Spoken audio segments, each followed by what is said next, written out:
Welcome again, ladies and gentlemen, to another edition of your favorite sports, specifically NFL podcast, growing on a week-by-week basis for 45 plus weeks now. Look at that. How far we have come, ladies and gentlemen. As you can see on the screen clearly, because, this is a visual podcast uh, as well as audio. We do not have the third of our triumvirate, our turmoil-loving trio. We're a little bit broken apart this week. Thanks, Justin, for, having to schedule. Well, I don't even think it's his fault that he's not here, but irregardless, we have to pretend to be upset with him for this week. But even with him not being here, fear not, ladies and gentlemen, because you still have a duo of destruction at your service. And despite the fact that the top seeds reign supreme in the NFL, that doesn't mean there's any less chaos for talked about. Welcome back, ladies and gentlemen, in proper manner to the Sports Agents of Chaos podcast. We are here to have some fun as always. Joining me this week, because somebody has to miss the show this week, in all seriousness, Justin, love you. Can't wait for you to come back next week. I have with me the owner of Sandoval, who is, I think, still to this day the most favorite of all the viewers on the show. We are trying to we're trying to bury that legacy one day at a time. Ladies and gentlemen, joining me as always, Podfather Rick. Rick, how are we doing today?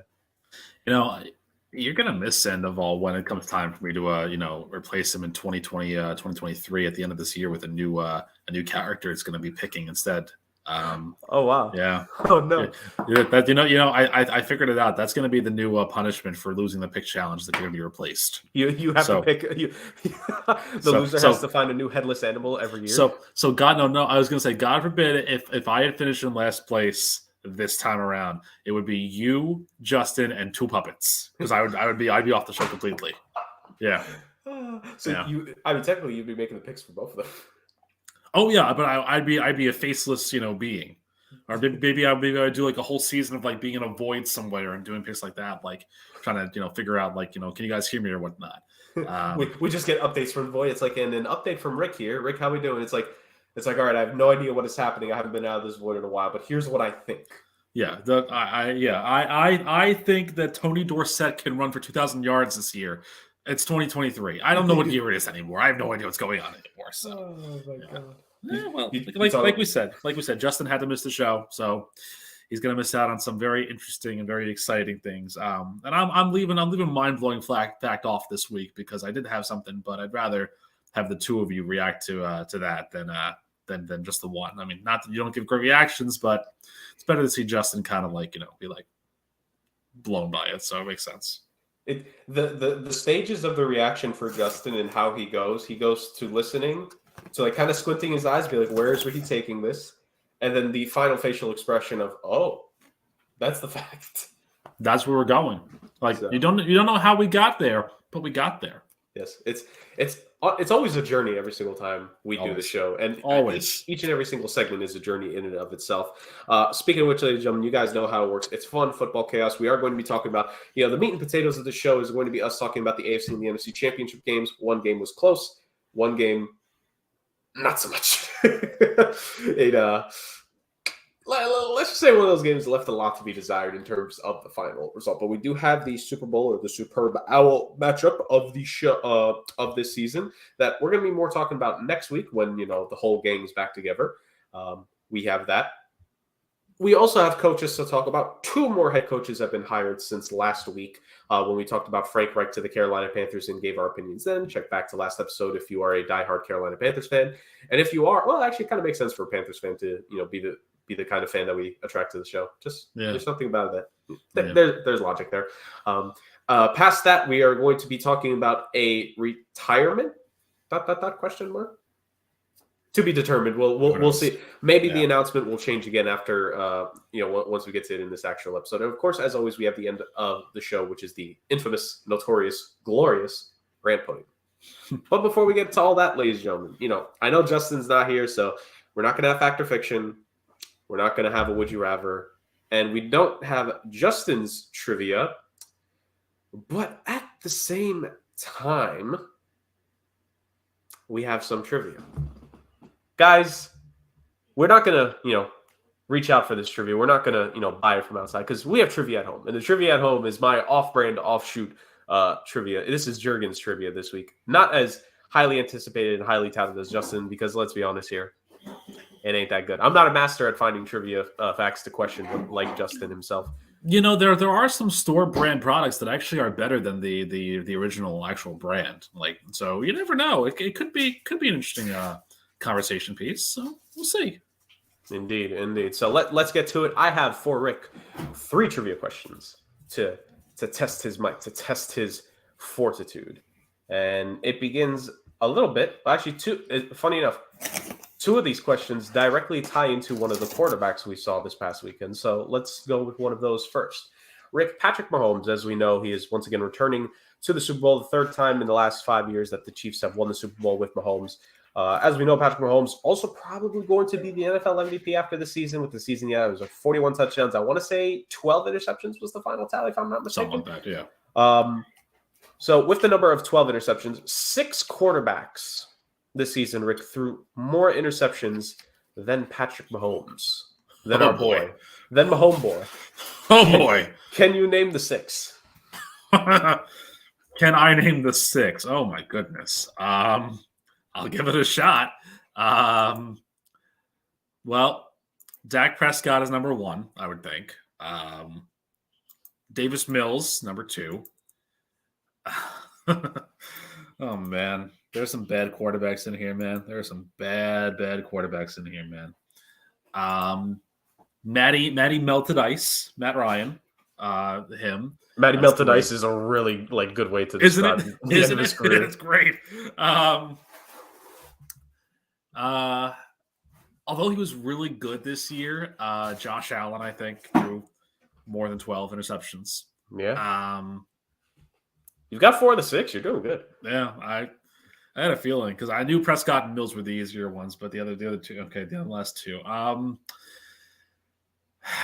The fraud, Kirk Cousins, has to be up there. Yep. And then, see, I'm torn between 2 then at this point because I'm thinking either it's the other fraud or it's the man who's leaving Las Vegas like Nicolas Cage. I'm going to go with Derek Carr. 6 for 6. Thank you. 6 for 6, like Michael Jordan in the finals. Rick gets it perfectly. Yes, those guys all threw more interceptions than Mahomes boy this year. Dak Prescott, Davis Mills, soon to be backup quarterback of the Houston Texans. Yep, most likely. Kirk Cousins, Derek Carr, Josh Allen, and Matt Ryan. What was his nickname again, Rick? That was Matty Melted Ice. Matty Melted Ice. Oh my God. Yeah. Somebody put that on a t-shirt. And, trademark. We're already submitting it by the. I get royalties. We're already submitting it by the end of this episode, or by the end of this segment, really. So, boom, that's one of it. Let's go. Let's see if we could go 2 for 2 here, Rick. We mentioned Patrick Mahomes here for a reason. Dominant season. He was this close. He was very close to surpassing Peyton Manning, actually, in terms of most yards in a season. Another 5,000-yard passing season for Mahomes, the second of his career. Yep. Let's talk about 5,000-yard seasons here, Rick. Okay. There, of all the throwers of the football to get 5,000 plus yards, 4 seasons have occurred where more than one quarterback finished with 5,000 or more passing yards. Name the seasons, not the quarterbacks. I'm not going to make you do all that. I'll tell you who they are. I'll tell you who they were. Just give me the seasons where it happened. 4 seasons. 4 seasons have seen more than one 5,000-yard passer. What were they? Okay. Well, last year, clearly, because we had Brady and Herbert, I remember that for a fact. That was it. 2021. So this really boils down to what years were Brady and Breeze or Breeze and Manning really, really good as quarterbacks, really dominant as quarterbacks. And I think there was a year too, maybe Stafford had a 5,000-yard year, but I don't remember if it was in the same calendar year as those guys. I think Stafford's was in 2011, so I'm going to shoot for 2011. That is correct. In that season, Matthew Stafford, alongside Drew Brees and Tom Brady, all threw for 5,000 plus passing yards. The only season with 3 5,000-yard passers in NFL history. Oh, wow. Okay. All right. So that's good. So I got 2 of them. Peyton's MVP year, I know that that's when the record was from 2013. I'm trying to remember if anybody else was maybe Breeze, because I know there was a year that Manning and Breeze were close. I'm going to go 2013. That is correct. The season that Peyton Manning set and still holds very much so the all-time passing yard record in a single season. Drew Brees also threw for 5,000 that year. Very infamous window of time there for Drew Brees because he was constantly passing for 5K yards, but that Saints defense was terrible. Like they were just absolutely decimated after Bountygate, and they did not recover until mid to late 2010s. Well, you wouldn't either after what Greg Williams did to you for sure. Yeah. So then you said this is Mahomes' second year that he's thrown 5,000 yards. Yep. Second season in his career with 5,000 plus passing yards. Right. So his first year, obviously it wasn't 21 because we talked about Brady and Herbert. It wasn't 2020 because that was an odd year for everybody. I'm thinking 18 or 19. I'm trying to think about who was good in those years too. That might have been it. You know, I know Roethlisberger had a 5,000 yard season, which is surprising me even to this day that he had a 5,000 yard season of all people. Well, that lay into his career as well. Yeah, right. So that then was it 18 or was it 19? I'm going to say 2018. You are correct. 2018, the season that Patrick Mahomes threw for 5,000 plus yards alongside Big Ben Roethlisberger. There we go. All those quarterbacks throwing for it in the same season really just makes you wonder, especially with today's NFL, with today's league, and the talent of today's game, how many more of those kinds of seasons we're going to get? Because there are a lot of 5,000 yard potential quarterbacks here, but I guess it really does all depend on A, health, B, play calling and scheme, and C, if the quarterback health was my first point, but the second one is how healthy are their receiving options? Because can I make a bold prediction for 2023? Sure. Trevor Lawrence is going to join the 5,000 yard passing club because of Christian Kirk. Friend of the show, Christian Kirk will help Trevor Lawrence get the 5,000 yards passing. Oh my God, who else? Right. Hey, wait, Calvin Ridley.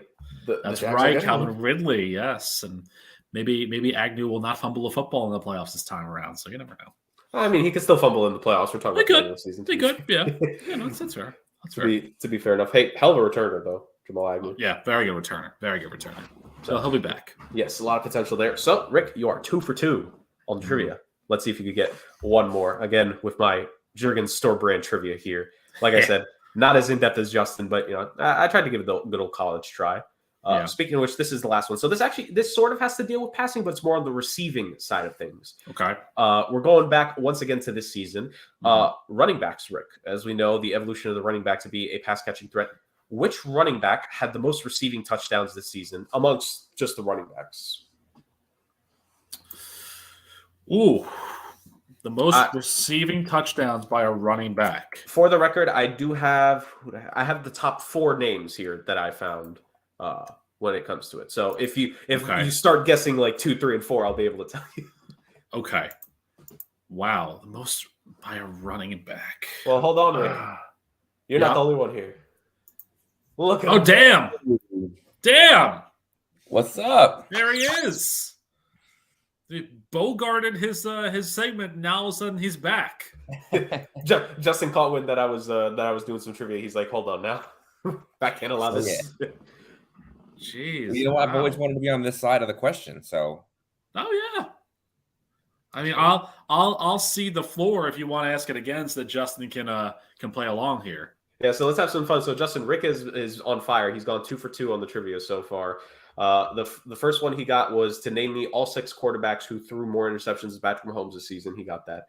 And then I told him to name me the exact seasons where more than one quarterback passed for 5,000 or more yards. Also got that. He got perfect. No wrong answers yet, by the way. I would have given him like a free answer or two to be wrong, but he's a perfect 10 for 10 so far in terms of naming. Should go play Powerball at this rate because I'm having a good day so far. So indeed. So this is the last question, Justin. You can take this one over, help Rick out, whatever you want to do. Basically, which running back had the most receiving touchdowns this season is my answer. I have the top 4 overall. So if you guys start naming, 2, 3, I'll be able to give you that as well. Touchdowns. I want to say it was Saquon. But I know Jamal Williams had a ton of rushing touchdowns, right? Because I know he caught some too. He's also a receiving threat. But I want to say it was Saquon Barkley. I know he was top in receiving for running back in a couple of categories, or he was in the top couple. But I don't remember exactly who was number one. Rick, who did you say? The only thing I know I heard Saquon Barkley. The only thing that I'm not sure of is was he, because I know there were a lot of touchdowns that were thrown, but was he a bigger target? See, my thought was Jurgen McKinnon from Kansas City. He did catch a lot too. He did. Maybe Aaron Jones. Because I know he had a rough year. He had a rough year production. He did. But I'm thinking in terms of top four, because I know obviously that's what Jurgen has. I'm thinking top four. I think Aaron Jones did. Eckler didn't have the touchdowns, but he did have enough catches to maybe Eckler had a lot of touchdowns, believe it or not. If you really look, a lot of the game, there were games that he didn't score. Then there were games where he'd score like 2 or 3. Right. And a lot of them were receiving touchdowns too, actually, now that you bring it up, thankfully, for my fantasy team. Well, there you go. Yeah, like he was one of those guys in a non-PPR league. It was feast or famine with him. Oh yeah, for sure. It was rough. Maybe it is Eckler. Eckler's a good shout. See, but I don't know. The only reason why I'm not 100% certain is because I don't know. I don't trust the fact that Brandon Staley would call that consistently.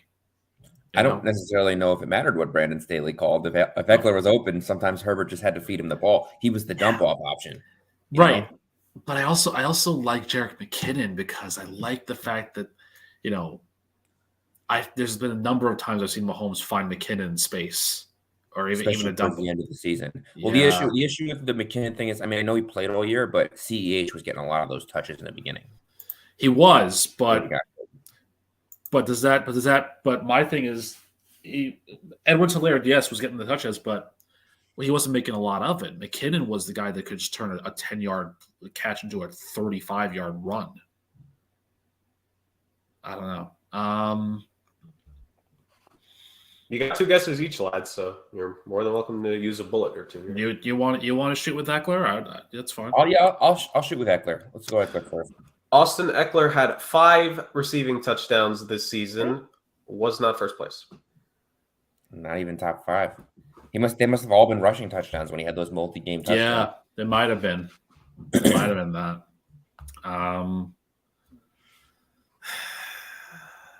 Do I risk my perfect record on Jurgen McKinnon? On Jurgen McKinnon. For real quick, just for the context as to what you were thinking of, Justin, it was rushing touchdowns. Austin Eckler had 13 rushing touchdowns this season. Okay. Yeah. I knew he had a ton. He had 18 total touchdowns. I knew it was like a ridiculous number, but I thought that he was a little more productive receiving. Was that? Maybe I was wrong. Obviously, I was wrong. He had a good amount, though. Five is still good for a running back, though. It was the. I think you're thinking of the reception count. He had 107 catches this year. Yes, which is incredible. It's because they all went for 1 yard. Hey, he still caught the ball. That's saying something. Well, listen, PPR, he was lighting things up. Yeah, I mean, there is a reason why they fired their offensive coordinator.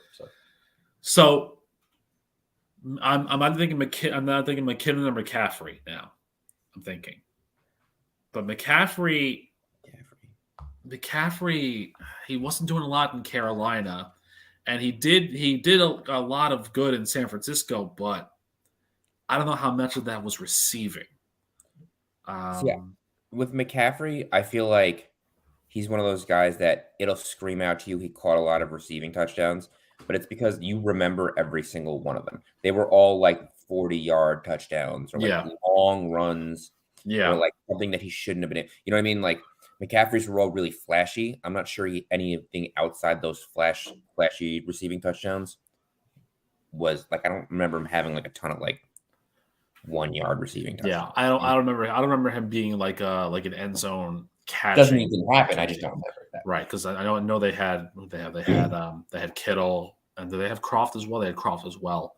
So, I'll stick with my first guess. I'll go Jurgen McKinnon as my first guess. Ladies and gentlemen, he's perfect. Damn, he went perfect. He pitched the perfect game. Oh, 11. I tried to get in there and break it up, but it feels so good. Yes. 11 for 11. Jerick McKinnon had 9 receiving touchdowns this season, leading all running backs. The next closest guys on the list, Austin Eckler, was tied for second with 5. He was tied with Aaron Jones and Christian McCaffrey. All of them had 5 receiving touchdowns this season. For context, Saquon Barkley's receiving touchdowns this season, 0. He had none. Really? Yep, he had no receiving touchdowns. Because you know what it was? Because a lot of those plays were in the red zone would either be Jones on a scramble, or he'd find Bellinger or Hodgins or James, or Barkley would run it in. They weren't receptions. Yeah. Huh. All right. I guess I should stick to asking questions. So that ends the store brand. We have trivia at home trivia, ladies and gentlemen, and this was the trivia at home. I think I gave it my best shot. I gave it a good old college try. How often will this happen? Probably not too much. I think Justin comes up with a way more creative trivia compared between all of us. No, I like those. You know what? You can't always have the history ones because they'll dry up. So you got to have like some modern ones. I've been looking for things like that. Those are great questions, Jurgen. Thank you. I appreciate that. Yeah, and like I said to you, sometimes the store brand is just as good, if not better, than the original brand. So sometimes if you want that designer Balenciaga shoe, you have to go with the Reebok instead because it's a little more in your price range. So. Exactly. Oh, speaking of price range. But yes, ladies and gentlemen, that ends this edition of trivia. Justin randomly joining us. Do we have anything, or should we? We have Justin for a limited amount of time. I think we should just skip to some of the football here, Rick. Don't you think? Yeah. What should we do? Yeah, we can skip to the football. We can do that. I was gonna say, now that he's here, can I give him a mind blowing fact? But I mean, if you want to, yes. I think now that both of us are here. Well, where am I now? Where am I now? I'm into the realm of the non football mind blowing facts here. So I've got a pretty good one here. Okay. So the current American flag, gentlemen, this is something that I discovered very recently. The current American flag was actually designed by a high schooler. His name was Bob Heft, rather. And it was like an American history project or whatnot. And so essentially he designed this American flag based on the 50 stars and 50 stripes and submitted it for his approval. Well, apparently this was a national project that was Heft was taking part of. And the initial grade that he got for the design of the flag, the American flag, was a B-. I don't know why he got a B- on that. However, the story goes that they submitted it anyway to President at the time, Dwight Eisenhower, and Eisenhower gave it his approval. So the teacher went back in and gave the flag an A instead of giving it a B- because, hey, the president says it's good and we're using it, so there you go. Current American flag, B- to an A. Why not? That's what we're teaching people in history these days. There you go. Mind-blowing fact of the week, and hilarious story about that. The ticker got me. That's what. It was an interesting story. It was a mind-blowing fact, and then the ticker just rolled across. Anyone that had this thing on mute or whatever, or just happened to tune in right now and is like, I cannot figure out the context. This is a football show here. Yeah. If you're confused about this being a football show, don't worry. We will really confuse the hell out of the people later on in the program, Justin. Don't you fret. This ain't the last time. Trust and believe that. Oh my God. Man. So there is Rick's mind-blowing fact of the week. Current American flag, original grade? B-. Solid B-, right? Right? Because it had to have been a solid. I'd say, and the story goes that Bob Heft actually also designed a 51 star flag too, on the off chance that New York City defects and becomes its own state. Wait, really? Or are you making that up? No, that's true. There's a 51 star flag that he had designed just on the off chance that a new state, I'm not sure if New York City, but Puerto Rico has been talking about statehood for a while, or something like that. There's a lot of secession movements. If you dive deep into all the annals of stumble upon and secession movements, Western Oregon wants to secede from Eastern Oregon. Texas wants to, become its own country again. And New York City or Long Island could become their own states at this point. So, exactly. Damn New Yorkers of all people. Of all the cities that could become its own state, it actually makes sense that it would be New York City. Well, Washington, D.C. has a claim to it as well, because technically they're the ones that are getting taxed without true representation. So, they have a full claim to it anyways. So we should really have. Did he make a 52-star flag version? No, he's dead. He died of diabetes in 09. So unfortunately, it'll be up to somebody else to make a flag. I can't draw to save my life, so it won't be me. Yeah. You may not be able to draw, but heck, you are. Actually, you know what's? I didn't want to spoil it, but Sandoval's not here because he's working on a flag right now. It's got about 100 stars on it, so he's still doing the needlepoint on it. So the question is, how many cities / like groups of counties is he putting together to create? I think he has like 10 for himself, basically. So needlepoint sounds hard without fingers. Antler needlepoint, like that. So all right, good times. I could see Sandoval like all the states with similar names. He just, like he makes an East and a West Dakota. He makes a East and a West Carolina. Officially. Well, that is like the Friends episode where they're doing Chandler's 50 states, and Joe Adams like 58 because he thought about all the Dakotas, North, South, East, West, the Carolinas too. It's just and Phoebe has the lead in celery. So there you go. Good times. Oh my God. Absolutely outstanding. So there was a mind-blowing fact of the week, ladies and gentlemen. We got one where we didn't think we would. That's the glory of the show. Anything can happen at any time, just like Justin's showing up. Speaking of which, Justin, we're glad we got you here for as long as we got you here because we don't have to leave you out of the conversation. Conference championship games happen, ladies and gentlemen. There's still some fun, by the way. Don't worry. There's always fun amongst the entirety of the show, but we got a little bit of a formula here. It's mainly the fun. Now let's get to a little bit more football here. Conference championship games, boys. The hell happened? I was describing it to some friends earlier this week. It really felt like this NFL postseason had a lot of hype going into it. We had a lot, and I mean a lot of games that we were hoping would be closer, a lot of matchups that we were hoping would be way more competitive, a lot of Bills and Bengals, and the conference championship games certainly followed that expectations because you always hope when you get to the final four teams that every single game ends with like a one-score difference and such. One of these games did so. The other one. No, let's get to that one first here really quick. The Philadelphia Eagles beat down the San Francisco 49ers 31-7 in the NFC Championship game. Back-to-back seasons making it to the NFC title game for Kyle Shanahan and crew, and back-to-back seasons in defeat. This time without Jimmy G as the starting quarterback, although Jimmy G was smiling on the sideline, seeing everything burn around him. That felt a little good for him. But the Eagles thoroughly dominate. It did not matter what San Fran tried to do, and literally, once Brock Purdy got hurt, big clock, ladies and gentlemen, I said clock. He got hurt early in the game. I think it was the first quarter, which we basically learned now is a torn UCL. I'd be shocked if he doesn't get surgery. I heard the last update I saw he was getting a second opinion. I don't know if he's already got that second opinion. Just get the damn surgery, dude. What are you doing? But it depends on there are two different surgeries he's looking at. Oh, I thought he was confirming if he needed it. So he's looking. It's two procedures. Then he has to decide. Okay. I thought it was like because if it's a partial, he can just see if they can get it repaired surgery, or if it's torn, then he has got to get like the full Tommy John. And the difference is like a 6 month or a full year. Right. Okay, that makes it. Ladies and gentlemen, see that this show breaks it down better because no news outlet gave that description in the headline. Headlines matter, people. Headlines matter. People are parallel creating headlines nowadays, though, in the media. Like that, it's all about what's eye-catching versus what the actual truth is. Sometimes, so there you go. Very true. Yep. Well, sometimes it doesn't sell well, and yet they still do it. So we'll get to the actual game in and of itself. 31-7, just another beatdown shellacking. Didn't matter who the San Francisco 49ers were bringing in. Brock Purdy, Josh Johnson, Christian McCaffrey, Kyle Juszczyk was probably going to line up at the quarterback position at some point in that game if it really had to come down to it. It would not matter. The Philadelphia Eagles came out with a victory. Justin, going to throw it over to you. Not really much to say about the final result of this game. It was sort of close there for a little bit after San Fran made it 7-7, but the Eagles clearly had like everything going in their favor. Any thoughts about this game, mainly from the Eagles' perspective, how good they looked? From the Eagles' perspective, I mean, you could give both, but they did win. So to be fair, to the winner go the spoils. Absolutely, and they deserve to win that game. I mean, you can make the argument the Eagles have been one of the best teams, arguably the best team in the NFC all year.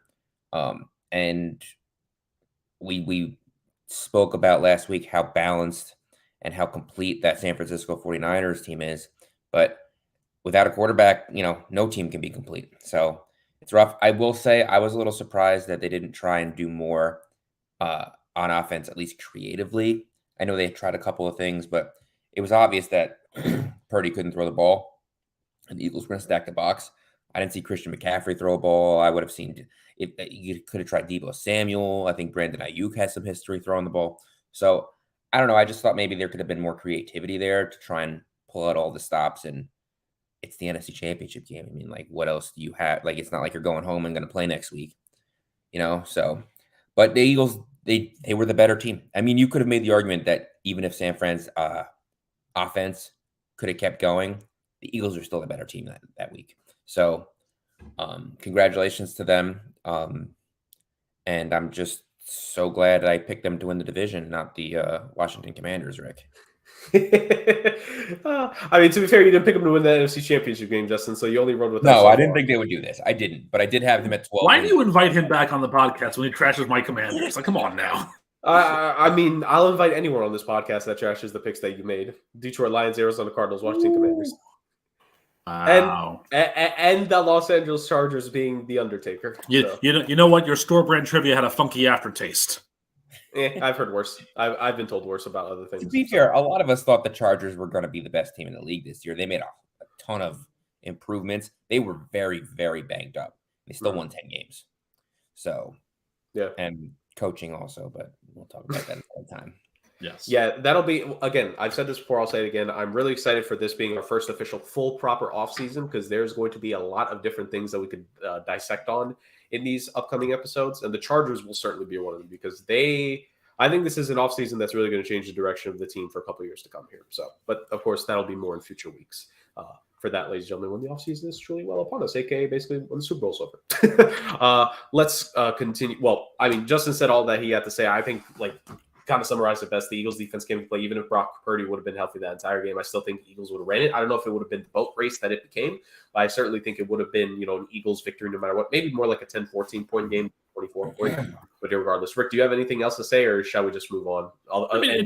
It just shows you the value of having a good defense because what Philadelphia was able to do was turn the field over back to their offense, and San Fran's defense for being number one in the NFL was gassed consistently. And it wasn't even the fact that it was like a ton of scoring drives. Even the drives that they had 3 or 4 plays, they were still fighting for every single play that they could get, fighting for every single yard they could get. So, it just shows you that when you have a good defense, it doesn't matter who's on the other offensive side. If you have a really good defense that turns the ball over and changes the field of play quite consistently, it really does a number on the other team. So that made sense.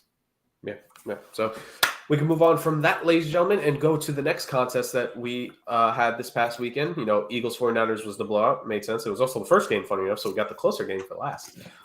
It was the Cincinnati Bengals going to Arrowhead Stadium to take on the Kansas City Chiefs in what really was a knockdown, drag-out game. It was very close. Defenses come into play. You really had to fight for everything between these two teams. There was a couple field goals early between Harrison Butker and Evan McPherson. This is what we came here for, the battle of the field goal kickers, both guys hitting 2 in the first half. But it was a Travis Kelce touchdown late in the second quarter that gave the Chiefs lead going into halftime. Bengals start firing back there. 27-yard touchdown to T. Higgins. Marcus Valdes-Scantling answered after that for the Chiefs. We had a wildly insane Jamar Chase fourth down catch. Fourth and 6, I want to say maybe was the situation. Yeah. And they dial it up deep. They say, get it to Jamar Chase and let him make a play. He does so. Samaje Perine finishes with a 2-yard run. But, of course, there is a certain infamous way that this game ended. Unnecessary, I think it's called unnecessary roughness thing. Got it. He's already right? Yeah. So Mahomes gets hit late, penalty on top of the yards that he already got on the rush because he certainly got a first down on that run.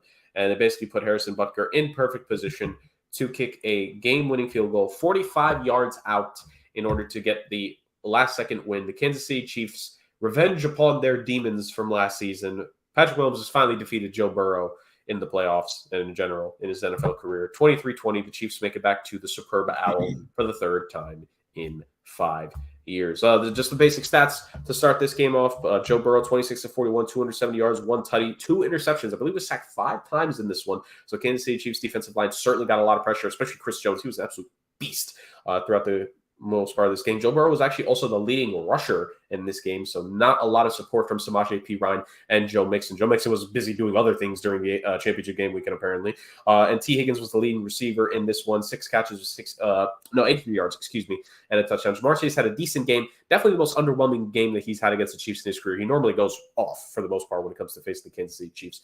Other side of things, really the rushing attack was non-existent for both sides here. Isaiah Pacheco only had 26 rushing yards as well. So if you put Joe Burrow to lead both teams in rushing, ladies and gentlemen, you'll want a decent bit of coin from this game. If you did put that also, please let us know, because why did you put that? Marquez Valdez-Scantling, the only receiver this entire weekend between these 4 games that finished over 100 receiving yards. The only player that finished over 100 receiving yards. Who would have thought?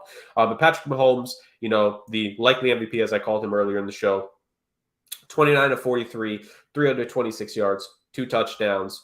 Was it a perfect game? No.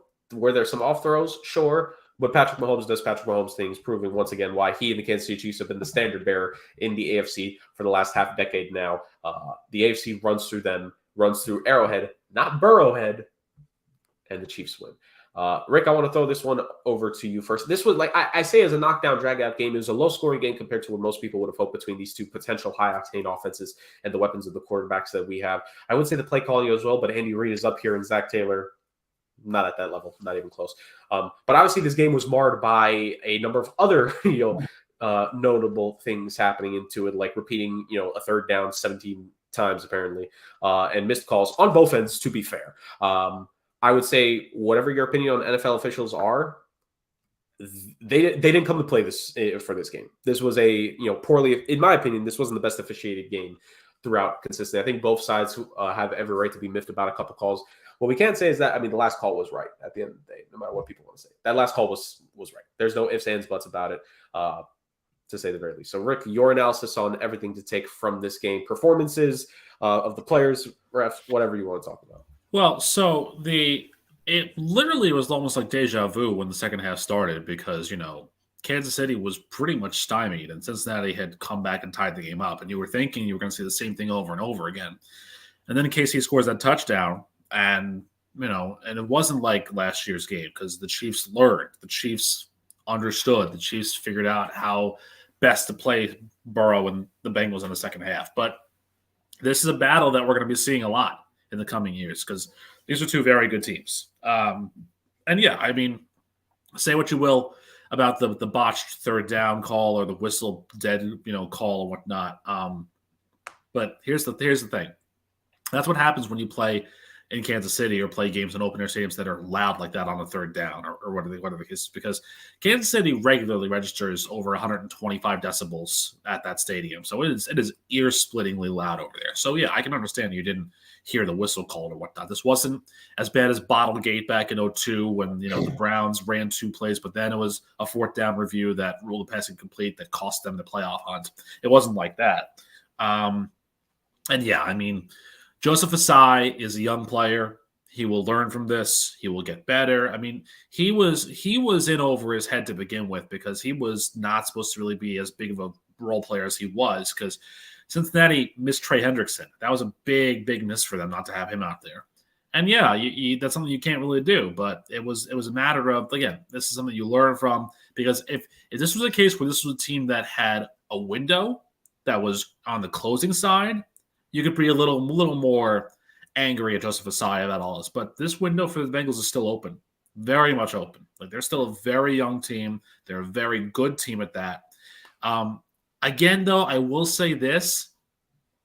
But Cincinnati probably has to go into the offseason figuring out why their offensive line is not healthy fully or is still not protecting Joe Burrow to the extent that they should be protecting him.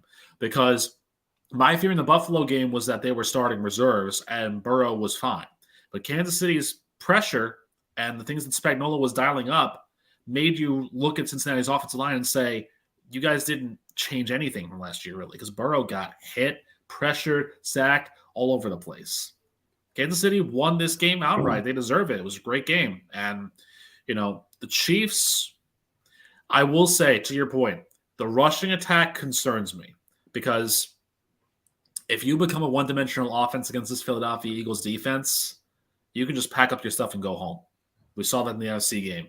And if the Chiefs can't figure out how to have a run game against this Eagles front seven, it's not going to be pretty. I don't care who the quarterback is. It's not going to be pretty on next Sunday. Yeah, that's also not the secondary to have a one-dimensional pass attack against as well. You've got Chauncey Gardner-Johnson and James Bradbury, 2 guys that balled out this year, along with big play Darius Slay there as well. So really great performances all around.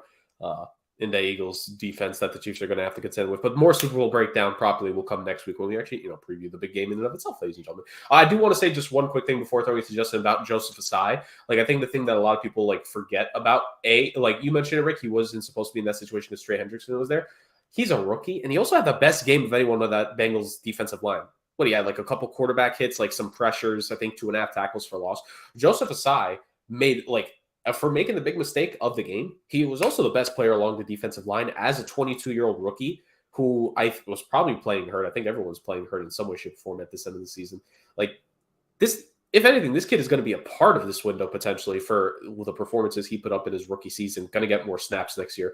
So for anyone that's being a little bit too hard on Joseph's side, Jermaine Pratt, you got to be. There's a lot of promise in that kid, and I think a lot of people are harping on him. The kid made a mistake. I think he'll bounce back really well. Marcus Williams made a mistake similar in his rookie season. A lot of people forget he was a rookie safety when the Minneapolis Miracle happened. I think he's carved out a decent enough career for himself here in the NFL as a starting safety who got paid very handsomely this past offseason, by the way. So I just wanted to throw that out there as well. And shout out to BJ Hill for being a real king and teammate and, being by his side the whole time when reporters were asking him questions. I want to give a shout out there as well. BJ Hill, locker room guy. Speaking of good locker room guys, Justin, what do you got about the game? It wasn't the fireworks that I think we always expect to see when these two teams meet. It's funny, you see two offensive juggernauts who are just putting up points left and right against other teams. They play each other, and it's always a 24-28 game or whatever. Which that's some offense, right? But yeah, it was a good game. I agree. I think the right team won. Cincinnati does have some things to work on. I do think they're the better team overall. But listen, Kansas City got the better of them. Kansas City has the ability to get the better of any team in the NFL. So it's going to be interesting. I think your trivia was right on the money right now, Jurg, because that's what they're going to need. They're going to need Jerick McKinnon to catch a lot of balls out of the backfield because I can't see them getting that running game up and effective against a strong Eagles defense. They're really going to need those dump-off passes to work out for them. Otherwise, we might see another repeat of the NFC Championship game because that Eagles team, they are very good and they will force turnovers and they will stop you and they're going to run the ball down your throat. So, yeah, it'll be interesting to see next week. It could also be a comparison to the Super Bowl we saw a couple years ago between the Tampa Bay Buccaneers and the Kansas City Chiefs, where the Chiefs basically were non-existent when it comes to having any sort of running game in that one as well.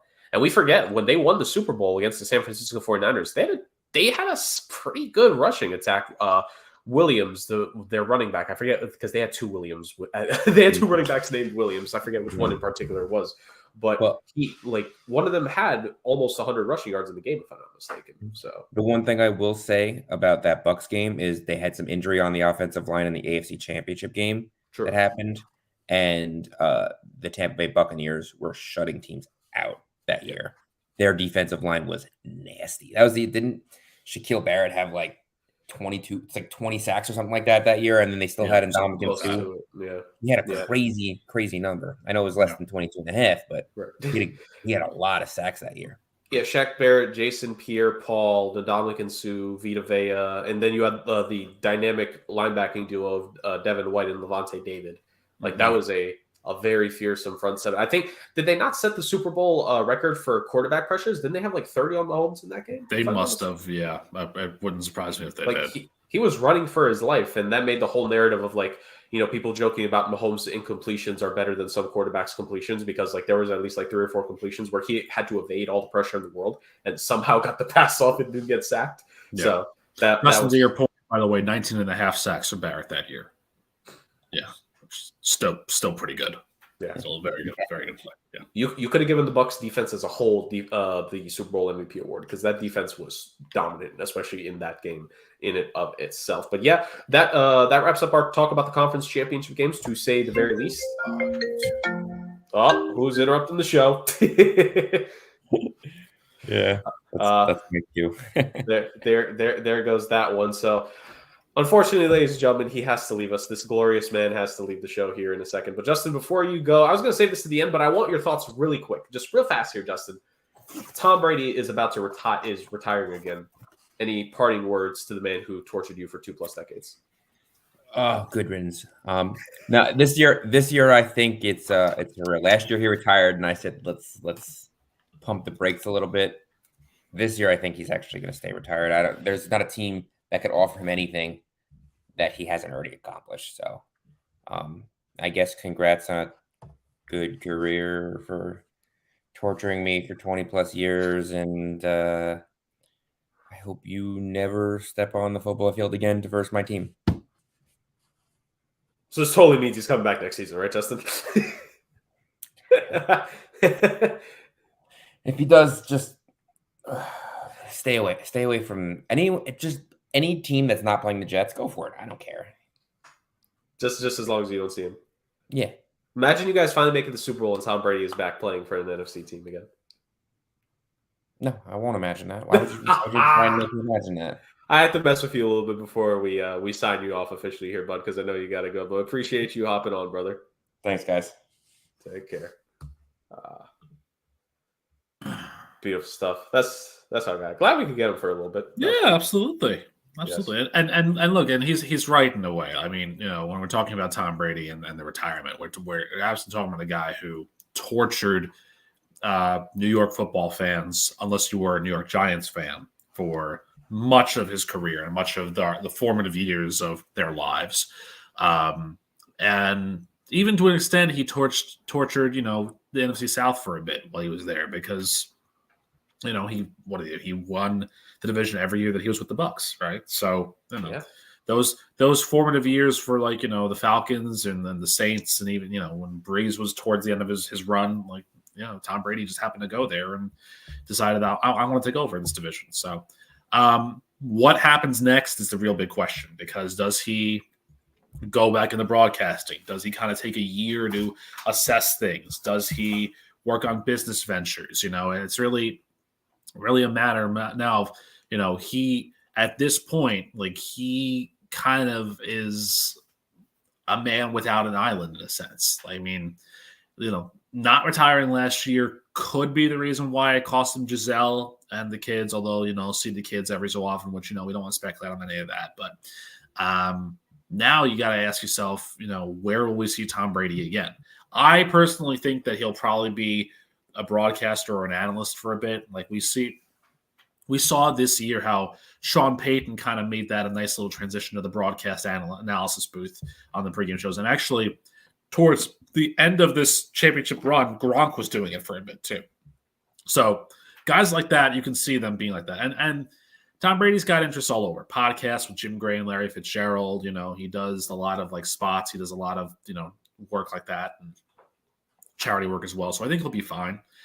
I mean, would it be cool to kind of see him come back in an offensive coordinator role? I think so, but that's the thing. I don't think Tom Brady's the coaching personality, I don't, because in a way, I harken it back to when we initially talked about Jeff Saturday taking the Indianapolis Colts coach job.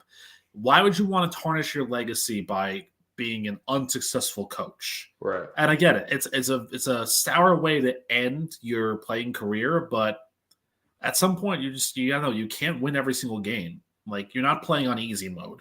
Right. You're playing in real life. You're playing on hard mode. And so, it's a matter of find the thing that you're going to be good at, or find the thing that is going to make you more money. I mean, look at Tony Romo, for example. Like how much money he's making being a commentator now. Is he good? Sure, but there are days where he's like, "What are you doing, Romo?" So, I'm interested. I'm excited to see what the future holds for him. I'm interested to see what his role is going to be. And you know what? Maybe if he gets the itch, I don't want to speculate, but I could see Jim Harbaugh calling him back to say, why don't you come help me out at the old alma mater? Wow. The Maize and Blue, Michigan. Because, I mean, think about that. You would have arguably the two most successful and famous quarterbacks in program history coming back together. Yeah. It's a pipe dream for Michigan, I'm sure, but what a recruiting pitch that would be for your quarterback. It's like, hey, Tom Brady, is our quarterback's coach. He helps out with the quarterbacks. Mm-hmm. What parent would not want to be like, hey, you're telling me the greatest quarterback of all time is going to help teach my kid? Yeah. the greatest winner, the greatest champion of all time. Yeah, to the off the field stuff, I'm with you. Like, I think people forget. I nearly forgot until like this whole thing came about once again. But he has a $300+ million contract on the table from Fox to be their new analyst for them. And you know dang well that they're waiting for that call. They're waiting for it to be official. They want Tom Brady in the booth to say the very least. So you're going to have that. You're going to have the perception of, like, think about it. He has his media company that he made based off of his 199th overall selection, which I'm sure no one has ever mentioned that ever in his career. You have that. Dude was responsible for his money for the most part, aside from crypto, but like he still gets endorsements. There's plenty of people that would pay him to do stuff, to go to stuff. Like, Tom Brady's going to be just fine in his post-career, I feel. And at the end of the day, Rick, this is a 45-year-old man. So much money, more money on the table, and also he's single. He's got a house in Florida, and if he does accept the job from Fox, they mainly operate. I know he wouldn't be like a studio analyst, but they mainly operate in LA. I'm just saying, he's gonna live life. Like, like Tom Brady. Like, even at the end of the day, when we make all these jokes about what happened in his personal life. And what happened in the last game of his career where he loses to the Dallas Cowboys, the first time in his career that he loses to the Dallas Cowboys is the last game of his career. But at the end of it all, Tom Brady's still winning. like Tom Brady still wins, which I think, like, off the field, you could say that. I think on the field, and it's going to be like, this is something we could talk about really at any moment randomly. It could even be like a show moment where we're having a slow off season for the NFL. But Brady's retirement, how it's going to affect things going forward in the league. And also, like, we normally try to steer away from this because it's so cliche sports talk, but his legacy as an athlete overall in the pantheon of the all-time greats, you're talking about transcending football and going to the other sports. You're talking about the greatest winners to ever exist in sports. And I know the conversation gets a little bit muddy because you got the individual sports and the Olympic sports, such as like tennis and golf, and Olympic swimming, where you got the gold medals, the majors, etc. But if you want to talk about a guy who, in what most would say is the hardest team sport to win in, I would like to think, this is not a bad shout, not a bad argument, and the hardest team sport to win in, he made it to the championship game of that sport because it's single elimination. He made it there 10 times, and he won 7 of them. That's pretty good. Like, that is the legacy we're talking about when it comes to Tom Brady. In and of itself. So that's going to be a conversation. I think I don't really know how much we're going to dive into that because we do have a little bit more to talk about here, including when it comes to NFL head coaches. But I certainly think that's one thing that you can always circle back to that. But I'm sure there's going to be plenty of specials. There's going to be plenty of things coming out here for a long time to come when it comes to Tom Brady and the accomplishments he had off the field. On the field, what he did, what we're going to remember him for, especially, between non-AFC East fans and AFC East fans, but just overall the impact that is going to be made. And I think overall, really for the most part, just talking about, and this to me, for a guy such as Tom Brady's ilk and stature, the post career, the post playing career, and what he's going to do. I think that's always interesting because I think when you think of the all-time great athletes here, we always get interested in what they do afterwards, Rick. I think that's one of the things that, like with Peyton Manning when he retired, with Derek Jeter when he retired, with Michael Jordan when he retired, what we're expecting to happen with LeBron when he retired. And not to get, like, I don't mean to, be a little bit dark with it recently, but, like with the recent, anniversary of what happened to Kobe, I think one of the things that hurt the most about that was the fact that we didn't get to see him live the rest of his post-playing career and how he was going to continue to impact things and how he was just going to live his life. And I think that's what we're looking forward to. What's one thing I'm looking forward to when it comes to Tom Brady is what impact is he going to make on, just the game and even more things as he has all this time. And it's almost fascinating in a way when you think about it. Like, we as sports fans and as sports analysts and all of this, we almost seem to take more of an interest in people when they're not around anymore than when they are here, right? Yeah. It would be interesting for me to say, if a guy like Tom Brady, who has all this money, like if he just retired and faded into obscurity for 5 years and then came back at like 50 and was like ready to talk again, it was just like, where have you been the past 5 years? Or that's why I loved. When I was younger, I used to love getting Sports Illustrated magazine for that "Where Are They Now" issue, because it would be like, guys 20, 25 years out of their playing careers, and it's like, where the hell did you go? Right. And then you hear about, oh, they're doing real estate, or oh, they started this company, or oh, they got back in the news recently because they saved somebody from drowning. It's just like, okay, Yeah, great.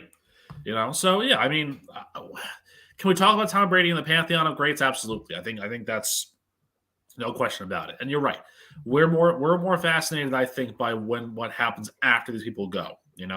And maybe it might be a case where Tom Brady's kids become the next Arch Manning, right. and then we restart that cycle all over again. Or I mean, look, I think if I'm not mistaken, I think Tom Brady's daughters, or Vivian, I think, might be a little more interested in the soccer. So it might be a case where it's like that. Or what was it? There was a cousin or a goddaughter or something like that. That was the captain of the UCLA softball team. Yeah. So that offshoot then becomes more prevalent too. Is like, what other athletes are on the Brady family tree that can do that? Because it's like I don't want to liken it to this, but I'm going to. It's like horse racing. Right. When a horse wins the Kentucky Derby, the Triple Crown, or whatever, and then you look back at the lineage of the horses that it was are on that horse family tree. And you see the very back, it's like Secretariat. Like, oh, okay, so that means this horse was destined to be really good. If you look back to the family tree of somebody who was like, in 30 years, the best pickleball player in all of America, and it's like, oh, Tom Brady. It's like, oh, okay, that makes sense. Absolutely. So we certainly can't wait for the next chapter for his life, because everyone is making the joke, and I think it warrants it a little bit, because I mean that is internet meme culture now, but also because we had this last year, and Brady. I did like the fact that Brady poked fun of himself. It's like you only get one of these super emotional speeches posts, and I did mine last year, which was very entertaining to say the very least. What's to follow is going to be the most interesting thing. And I think I certainly can't wait for it, to say the least. I would, again, just from a logic perspective, you got $300 million on the table. Rick, if you have $300 million on the table to work for a company, you'd be signing up tomorrow. Like you'd have the moving plan set ready. Like, yeah, I mean, it would take a lot, but I mean, yeah, that would probably be my course of action there for sure. Yeah. So whatever he does, if this is truly the end, and we do kind of have to wait and see, but if this is truly the end, hats off to a career, to say the very least. And we probably will have an episode in the offseason at some point talking about this stuff, and we'll bring up Tom Brady a little bit more in that one, to be fair. So Tom Brady, assuming it's all over, caps off, good sir. You had a hell of a run. Go off into the sunset and enjoy life, just like Tyler Huntley enjoyed being a random Pro Bowl participant. This is enjoying doing that for this week. And to give Justin a little bit of verbatim here, go off into the sunset, please. Like, don't go back. Oh man, absolutely. So that ends that portion of it. So we have one topic left to talk about in a strictly football perspective here: head coaching hirings. Rick, we talked about Frank Reich's hiring last week with the Carolina Panthers. And we came to a general consensus about that, which was at least this was my breakdown, but I think this is like the breakdown that should be, mainly where if they don't get him a quarterback, this is just going to be Colts 2.0, basically. Right. And it might have even less success. But the intriguing part is now with old Tampa Tom's retirement, and I will say this, even if he wasn't retiring, I don't think he was coming back to be a Buccaneer either. This opens the door in that division. Anyone can win it next year, except maybe Tampa. But anybody can legitimately win that division next year. It's going to be out there. And so this could be a chance for Frank Reich and this Panthers team, they could put it together to figure things out. Well, two more, because we have 5 head coaching vacancies at some point. The first one was filled last week.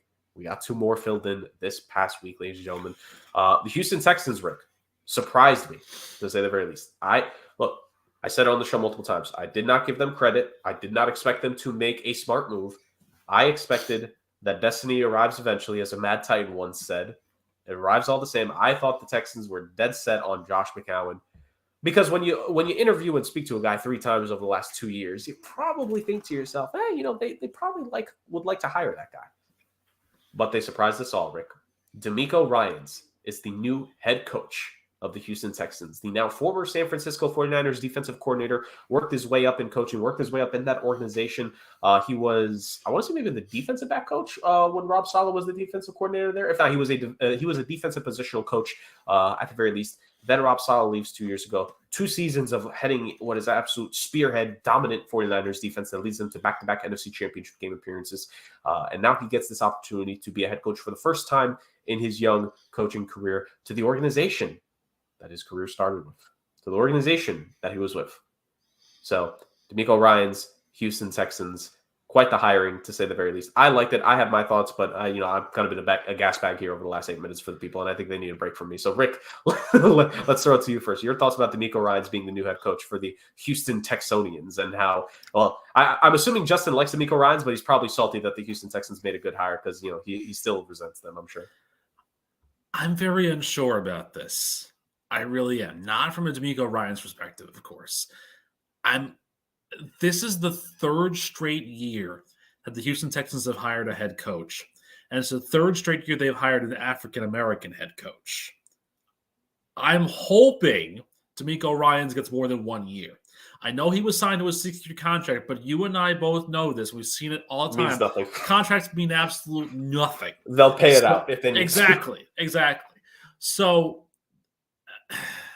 I'm very unsure about this. Now look, DeMeco Ryans over the past couple of years has done enough to deserve a head coaching job. No questions about it from me. His defensive skill set and scheming are great. He's a good leader of men, and he's a younger guy who's fiery, which is really good, which is what I think these teams need. But how is he running an offense? That's the big key. That's the big question. How is he in the 2-minute drill when the Texans are on offense? How is he in a 4th down and short situation in no man's land on the offensive side? Defensive side, no problems there. But now you're talking about a guy who's probably going to need to hire an experienced offensive coordinator to help him out, basically.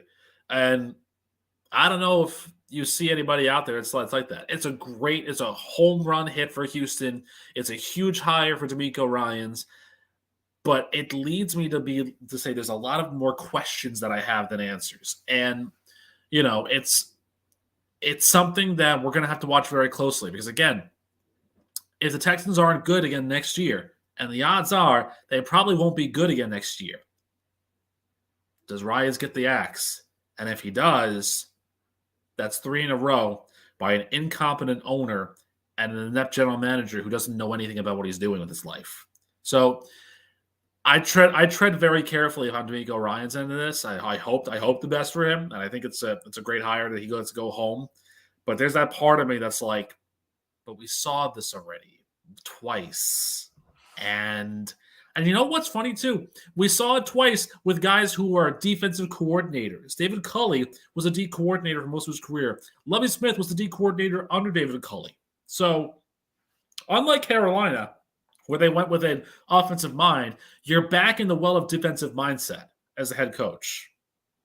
So there's some reservations that I have about this hiring and about what the future is going to hold for both the Texans franchise and for DeMeco Ryans as well. Yeah, I'm with you. I think, and this is my thoughts about it, obviously great hire. This show has sung DeMeco Ryans' praises throughout the last year, saying that he was going to be a candidate for head coaching interviews this offseason. Once again, something that we nailed, and we really nailed this one out the park. I think with DeMeco Ryans, I think with hiring him, and this is me assuming a little bit of competence for this team, which is really weird because I presumed incompetence about the Texans for an entire time. But if I may play devil's advocate for the first time, weirdly enough to myself, so this is very, an internal conflict for me here. Rick. Do you want me to leave so you can have this existential crisis by yourself? Because I can step out for a bit. I think that would be awkward for the people, so you should stay. Oh, okay. So this is the thing. Assuming he has a leash here, this team needs to be built up properly. And we said it best. DeMeco Ryans, great leader of men. We don't know his coaching staff. That's going to be the big thing on who's offensive coordinators, quarterbacks coach. I think his offensive, just the offensive staff that he brings in is going to be very interesting here to say the very least. But what I want to see is the Houston Texans organization give him time. I've said it. I've said this as a hot take. I don't think the Texans should go after a quarterback this year. because that quarterback, I think, is going to be set up for a David Carr type career where they're going to be sacked like 70 times per season the first 3-4 years of their career, and it's going to be clipped for them. Because I know they have Laramie Tunsil, but how much longer is Laramie Tunsil going to play? Some guys retire early. Is Laramie Tunsil going to be one of those guys? He's been paid very handsomely by this organization so far. What if they don't want to pay him big time again on his next contract extension? What if they just decide to trade him and get some real draft assets back for him, which, I mean, I could see them doing. Aside from Laramie Tunsil, who can you name on this offensive line aside from Titus Howard? Those are the only two guys on this offensive line I can name. In terms of skill position, John Mechie, who, we're hopeful for him, to resume his career properly, next season. Wasn't able to do that. They had the bit of a running game this year with their rookie running back Pierce, if I'm not mistaken. I can't even say there are pieces. There's a piece here and there, and the similar thing on defense. I will say the secondary for this team, with Jalen Petrie, the safety out of Baylor, and with Singletary as your franchise corner, is in a pretty good spot. Like the Houston Texans have a piece here and there, but the problem is there are 22 starting positions on an NFL field. There are 53 main roster spots, plus the practice squad. Like this team is a complete rebuilding project, and the Houston Texans have to give DeMeco Ryans a legitimate amount of time. I'm not going to have any expectations of this team to get more than like 6 wins in a season, maybe until the 3rd year of him being there. Like right. You can't expect a quick turnaround here. You just can't. And then even with that, if you don't go for the franchise quarterback this year, like I'm saying they shouldn't go with, then like this first year is kind of a wash. It's about building the roster. It's about seeing who you have. It's probably another year of they might make some random signings in free agency. And it's like, okay, what players can we keep? What players do we have here? What players could we trade away at the trade deadline after like an 8-9 game audition so we could get an asset back for? Like the Houston Texans are going to be that kind of team to me. And like they need to, with this hire of Ryans, it feels like they're committing to a guy to be able to stick it out for a rough time here.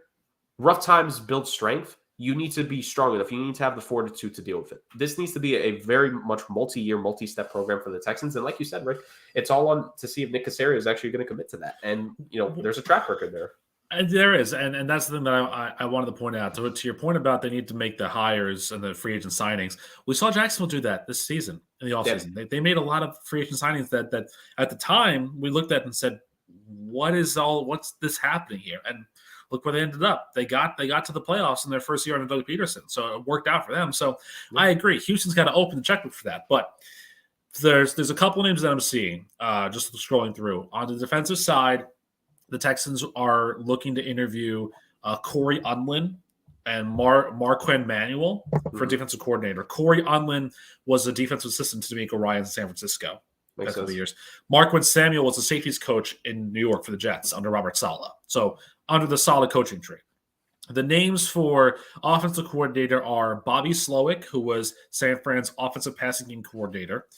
Troy Walters, the Bengals receiving coach, could be a possibility.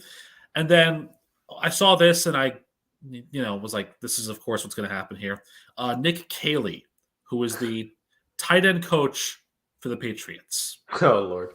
Because, of course, Nick Caserio, being a former Patriots guy, is going to want to bring a Patriots guy into the hearing. And so I'm hoping for not that. Right. But those are all names that aren't established guys, They're not big names. They're not names that They're not like ex-head coaches or ex-coordinators who are looking for another spot somewhere else. Those are younger, up-and-coming guys. And that's all well and good as long as you have somebody who's going to be a veteran mindset to lead this ship.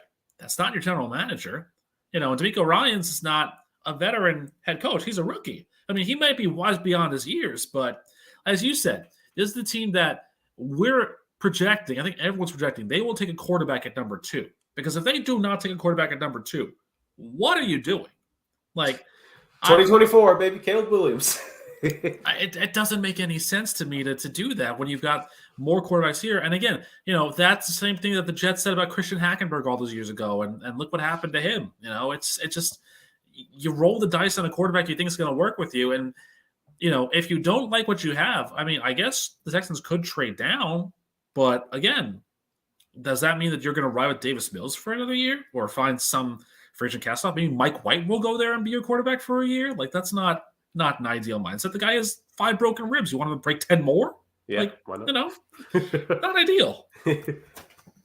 No. Well, yeah, I think the ultimate thing is like once the coaching staff is filled out, what does Nick Caserio do? Because here's the thing, like we can't, like I understand to an extent, like the coach has the players he has to play with, like has to coach and deal with, but at the same time, there's got to be some onus on the GM here to figure this out. And Nick Caserio, this is his third hire now that he's making, if I'm not mistaken.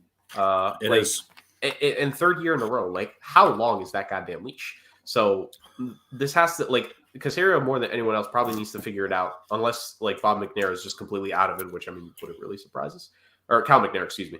Bob McNair's been out of it for a while. He has been. Yeah. So, but like, unless Cal McNair is literally like out of it and not paying attention, like Caserio needs to kind of use some context clues here and be like, all right, we got to make this work. We gotta go about this the right way. So that's going to be an interesting thing here to say the very least. It's funny, actually, you mentioned here very briefly before we move on to the other head coach that got hired over the last week, because you mentioned Cincinnati very briefly about one of their position coaches. Both their offensive and defensive coordinators have been, prime candidates for coaching jobs here. The Indianapolis Colts and the Arizona Cardinals both having interviews with both of Cincy's coordinators. Just want to throw it out there because, I mean, Cincinnati could be getting some roster coaching turnover here in this offseason, potentially, all things considered. And what a case that would be for this team that made it to back-to-back AFC championships, made it to a Super Bowl. They lose both their coordinators. Now, it kind of makes sense. Like, when this happens, you're seeing it from, like, the likes of the Rams and the 49ers, their assistants getting poached.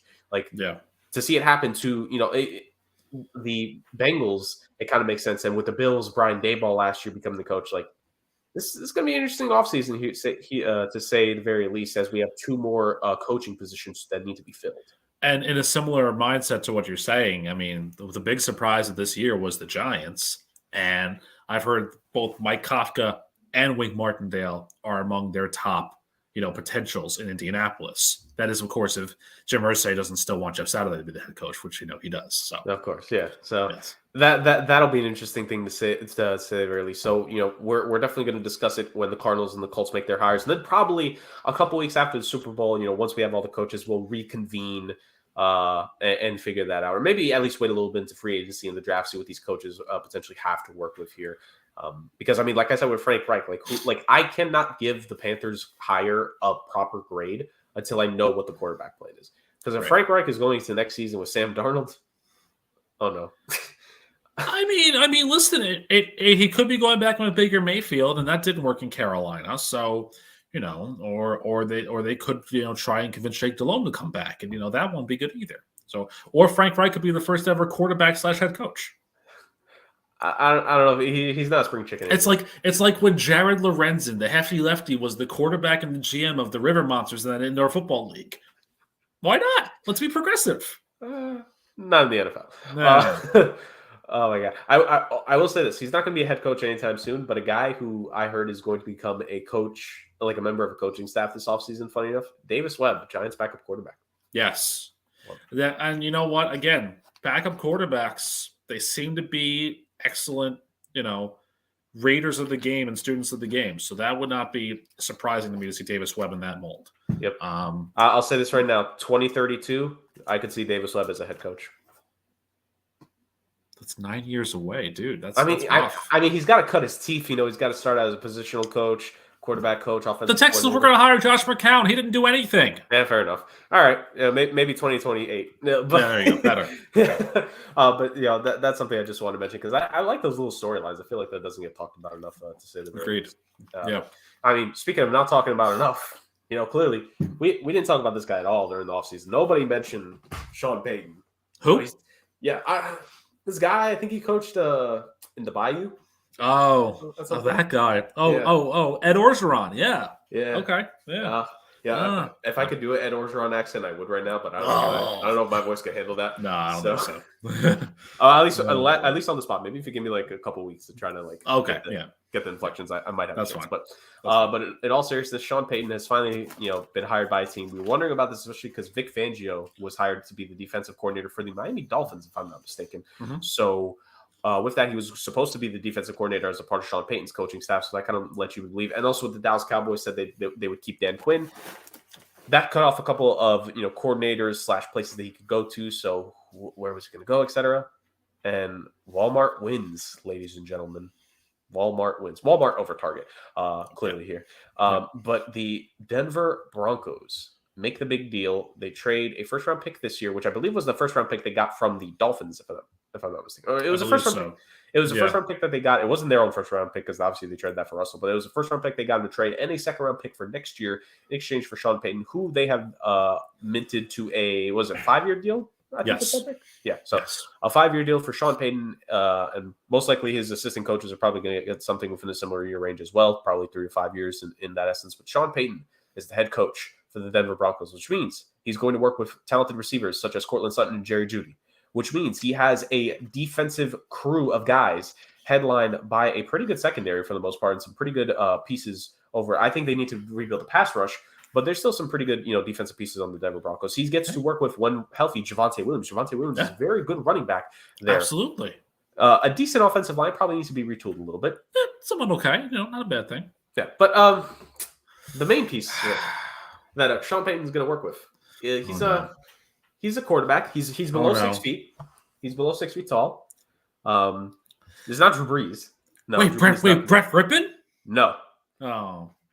No. Oh. He's not bringing Ian Book with him either. No. Taysom Hill ain't walking through that door. I mean, he might. Maybe they'll trade for him. Jameis Winston definitely ain't walking through that door. No. Andy Dalton ain't walking. How about the rookie Jarek Warrentano? He was on the team. He was the 13 quarterback. No, not him. No. Then who else could it be? Who are we referring to here? Rick, I don't know if you're familiar with him, but this guy's been called many things. He's been called Danger Russ. He had his own Subway sandwich this past year, which, by the way, for my 0-4 week I had, the punishment was going to be, ladies and gentlemen, that I was supposed to buy a Russell Wilson Danger Witch, and I was supposed to eat it on the show live. But I think the campaign for that ended by the time I went 0-4. Yeah, they pulled that. I would have done the bit. Like, I would have actually been genuinely interested to try it. Is it still out there? Like, at least the ingredients? If I search up the ingredients. Oh yeah, I'm sure you could find the ingredients. Yeah, actually, I'll do that now while you continue your sad swan song and talking about Ciara's husband. Please do, because I would actually be willing, because like we got to pay off some 0-4s here, Rick. I would actually be willing to try that on a podcast here. So there were, I found it. There were 3. The Danger Witch was pepperoni, salami, Black Forest ham, provolone cheese, and bacon on the Italian urban cheese bread, topped with lettuce, green pepper, tomato, banana pepper, finished with yellow mustard and mayo. You lost me on the condiments. Wow. Yeah. That's a lot of meat. Can I take off one of the meats there? I feel like that's a lot. There was also a Marshawn Lynch beef mode sandwich. Oh, God. As well. That would have to have been all protein. We're off the rails here. Angus roast beef, pepper jack cheese, hickory smoked bacon on Italian urban cheese with lettuce, black olive, tomato, red onion, jalapeno, yellow mustard, and Baja Chipotle sauce. Jesus Christ. And then finally, there was the Sunshine sub from Trevor Lawrence, which was oven roasted turkey, mozzarella cheese, avocado, and tomato on multigrain bread. That doesn't surprise me.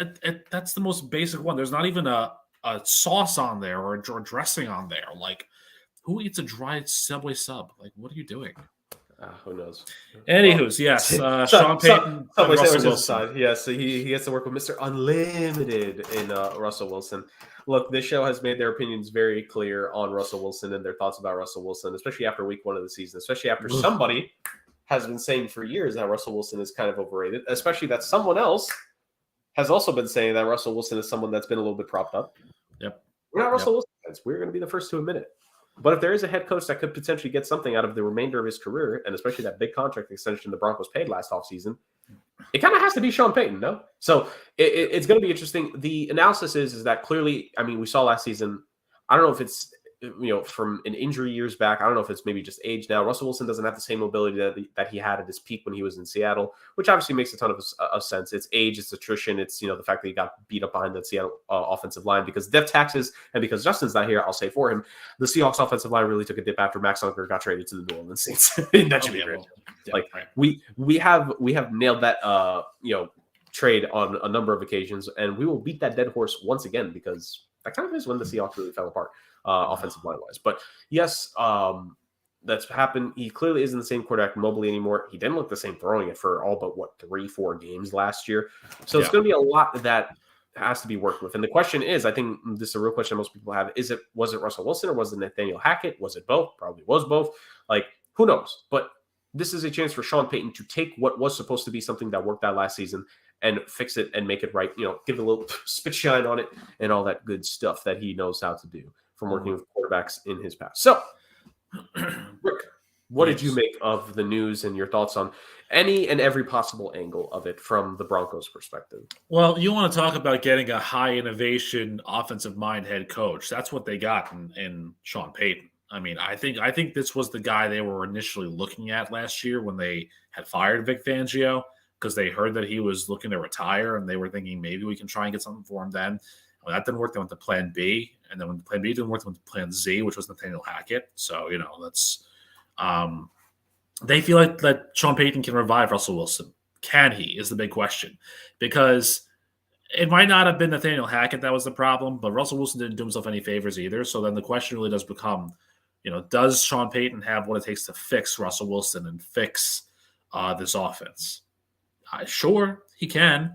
If he finds himself another Swiss Army knife like Taysom Hill, or maybe KJ Hamler can come back and be a better option. But I don't know. I mean, it's just there's a lot to it. It's a good hire. Then it's a splashy hire. New owners for the team. They needed to make this hire, and it will translate into a better record from this year. But by how much is the question. I think the most tantalizing thing about this for me is that we get to see Sean Payton and Andy Reid twice in one season on the same field, which is just, yes, very, very good. And so, the only thing that I'm thinking of is that, this kind of has pushed out Ejiro Evero, who was their D coordinator, because the minute that Sean Payton was like assembling a coaching staff, and I know he lost his D coordinator, but once he got hired by Denver, you knew Ejiro Evero was not going to be the guy as a defensive coordinator. So they're looking at, I think the Seahawks associate head coach is interviewing for a D coordinator job there at some point too. So, maybe he's trying to help get Russell Wilson some familiar faces back to see if that maybe will help him out. But I don't know. I mean, it's going to be interesting to see how this Denver team reacts. And again, Denver gave up a considerable amount to get him. Is it worth it? For a guy who's not actually going to be playing for you, but coaching your team. So, I don't know. Like I said, cautious optimism for Denver, but the results on the field matter. And if Russell Wilson's still not the answer, then it doesn't matter who's coaching him. But he's still not the answer. And we firmly believe he's still not the answer. This podcast believes that he is not the answer. So, we'll see. Yeah. No, to say the very least, there's still a lot to prove in Denver. And like you mentioned, like you said, first off, for I hope he gets a job somewhere very quickly. I'm sure he will. He did a spectacular job with the Denver Broncos the last 2 seasons, especially like this past year. If the Broncos were any kind of competent on offense, they would have easily been a playoff team. That defense probably could have been a little bit dangerous in the playoffs. Like that defense was a very good unit, to say the very least, even after they lost Bradley Chubb for the most part. 51 points to the Rams notwithstanding, although God, the offense left them hung out to dry time after time in that one. So it'll be interesting to say the very least. But like you said, I think this all comes down to the fact that you gave up a lot for this guy. You got to perform now. It's no excuses. Like internally, I'm not saying this is going to be our expectations for them, but internally, the Broncos have ratcheted up to a point where they're trying to make themselves a playoff team here again. And there is going to be plenty of internal pressure here because the Walton family, for all that you want to say with your thoughts on owners and stuff, they have now invested significant money in this team with the quarterback, now with the head coach. The GM has now made these trades. They got to show up. Like the expectation has to be that this team takes a significant leap this year. And will they do that is the question. Because again, like you mentioned, Rick, you mentioned with the coaches, could it be something in the skill position group as well that, a big change maybe could be happening that we're not thinking about at the moment? I think that's what's going to be the most interesting thing here is that this roster, even if you look past Russell Wilson and Nathaniel Hackett, was not the best at a lot of moments last year, especially on the offensive end. The depth at receiver was a little bit questionable at times. The running game really fell off after Javonte Williams was out and injured. And who knows, I want to say he should be ready for the start of the year, but I'm not 100% certain of that because he got injured during the season and almost to midway, maybe like 6, 7, 8 games in. So that's a big question. The offensive line, like I said, could definitely still use some work. A lot needs to be done to this team. Like this is not an easy fix that's just Sean Payton, Russell Wilson. Like there needs to be still some talent added to this team. And how are they going to do it now with their cap situation, with their draft pick situation, remains to be seen. Well, one thing that I think is going to help them out too is that they do have Tim Patrick back this year, because I know that was a guy that we were talking about possibly being a a good young receiver for them, and he tore his ACL in August of last year. So that's a guy that you could add on as a potential. Greg Dulcich, the tight end, proved pretty well because they traded Noah Fant to Seattle, so they've got some weapons. But again, in trading away the picks for Sean Payton, Denver does not select until number 68 in this year's draft. That is the beginning of the third round. They have no capital to go move up unless they try and trade like future picks in the next 2 years. So, and this is not necessarily a deep wide receiver class as last year was, or a deep skill position class as last year was. So you have to then trust and hope that either you can move up somehow or somebody falls based upon a questionable pro day or a character issue, but as an unproven character issue, and then you can draft them. Because again, you're talking about early third round for your first pick, and they have back-to-back picks in the early third round. So if they get lucky and get their 2 guys, great. But I don't see that happening. So and this is the first draft for this Denver ownership group, so we'll see how they do. Yeah. Yeah. Bless the soul of whichever one of the 3 of us is going to have the Denver Broncos picks in our mock draft. Oh, we'll find out for sure, won't we? Yes, ladies and gentlemen, because this is much later down the line in the offseason, of course, but we will have a long mock draft again on the show. We have not really had any details about it yet. I don't think we will for at least probably another month or 2 till we get closer to the draft. But we will have another mock draft. Can't confirm that. And I will say this too, one last thing about Denver for next year. Their schedule, they have the AFC East and the NFC North. But then because they were in 4th place, they get the interconference opponents based on their division placement, which means they possibly have 3 relatively easy games they can win, depending on how you think Cleveland's going to do next year, or Houston, or my Commanders. So, or the Cardinals. The Cardinals are It's the AFC West, the AFC East, the NFC North, and then those 3 teams. Okay. Oh, okay. All right. They announced like the schedules and the pairings, but they haven't announced what weeks and everything yet. So. All right. I thought that they were going by the whole like last place thing. No, that's why. Yeah. No, fair. Those are the 3 that are officially the teams they're facing. Yeah. Okay. Yeah. So. Well, who's going to be your quarterback next year is the question, Rick. Oh God. Yeah. I mean, that's another conversation for another day. Like, who's going to be the Commanders' quarterback? Maybe it's Sam Howell. I mean, listen, he was good in Week 18, so beat the Cowboys. He did beat the Cowboys. So who beat themselves 2 weeks later? Yeah. Well, fraud's going to do what fraud's going to do. Frauds. I will say this: I love Justin, but the best thing about this is that we could just call teams frauds and like not have any consequences. There's no consequence. There's no consequences for it. Yes. All right. Rick, all right. All our frauds, Rick. Minnesota Vikings frauds. Fraud. Buffalo Bills. Frauds. Dallas Cowboys. Frauds. Brock Purdy. No. I just wanted to do that to see if I could catch you slipping. Yeah, I mean, you had me thinking for a second, like the F was starting to form, but it's just like, yeah. Josh Johnson though, fraud. Yeah. Oh yeah, big time fraud. Trent Baalke, huge fraud. Oh my God, absolutely. And Cincinnati Bengals offensive line. Yeah, I mean, pretty fraudulent if you ask me. Yeah, I mean they were injured to be fair, but Yeah, and Dan Snyder, biggest fraud of them all. Yeah. Oh, of course. Yeah. Why is he still on the team? Nick Caserio, also big fraud. Massive fraud. Oh my God. Geno Smith? Fraud. No. You caught me. Dang it. I thought you said something else. No. Ring of Honor. How dare you? That's why you mumble it really, Geno Smith. Yeah. Damn you. I will say this. We have it on tape. I was looking at the Seahawks Ring of Honor, like who's actually a part of the Ring of Honor. I cannot wait for Geno Smith to be added onto that list. It's gonna look so good. Is it a very weak class in the Ring of Honor there? I could show it up real quick. No, I'm not saying it's weak. I'm just saying like I just can't wait. Like I was looking at all the names and I'm like I just saw all the Seahawks greats and I'm like, man, Geno Smith. I'm sure Steve Largent is up there too, right? Has to be. Hold on, yeah. I'm looking it up right now just to confirm all the names. All right, so the Seattle Seahawks Ring of Honor from the list that I have here. This is not in any particular order. I'm just going off of who they have named. Sean Alexander. Okay, very fair. Dave Brown. Yeah, okay, I can see that. Kenny Easley. Hall of Famer. Makes sense. Jacob Green. Yep, agree with that. Pete, I'm assuming, is it Gross or Gross? Pete Gross? Radio guy. Yeah, very much so. Yeah. Matt Hasselbeck. Oh. He was inducted recently. He was inducted in 2021. Okay. Mike Holmgren. Yeah. Okay. Walter Jones. Hall of Famer. Absolutely. Cortez Kennedy. Loved him. Great player. Absolutely. Chuck Knox. Very, very good head coach. Dave Krieg. Okay. Fine. Steve Largent. Greatest Seahawk player, I think, ever. That's fair. Kurt Warner. Spelled C-U-R-T. Yes. Running back. Great running back. Absolutely. Jim Zorn. Okay. And Paul Allen. The old owner. Yeah, that makes sense. Yeah. Gino could probably fit in that category. I just want Gino. I just want Gino for Hasselbeck. Because think about it. They're definitely going to put Richard Sherman. They're definitely going to put Cam Chancellor. They're definitely going to put Earl Thomas. They're going to put the Legion of Boom in there.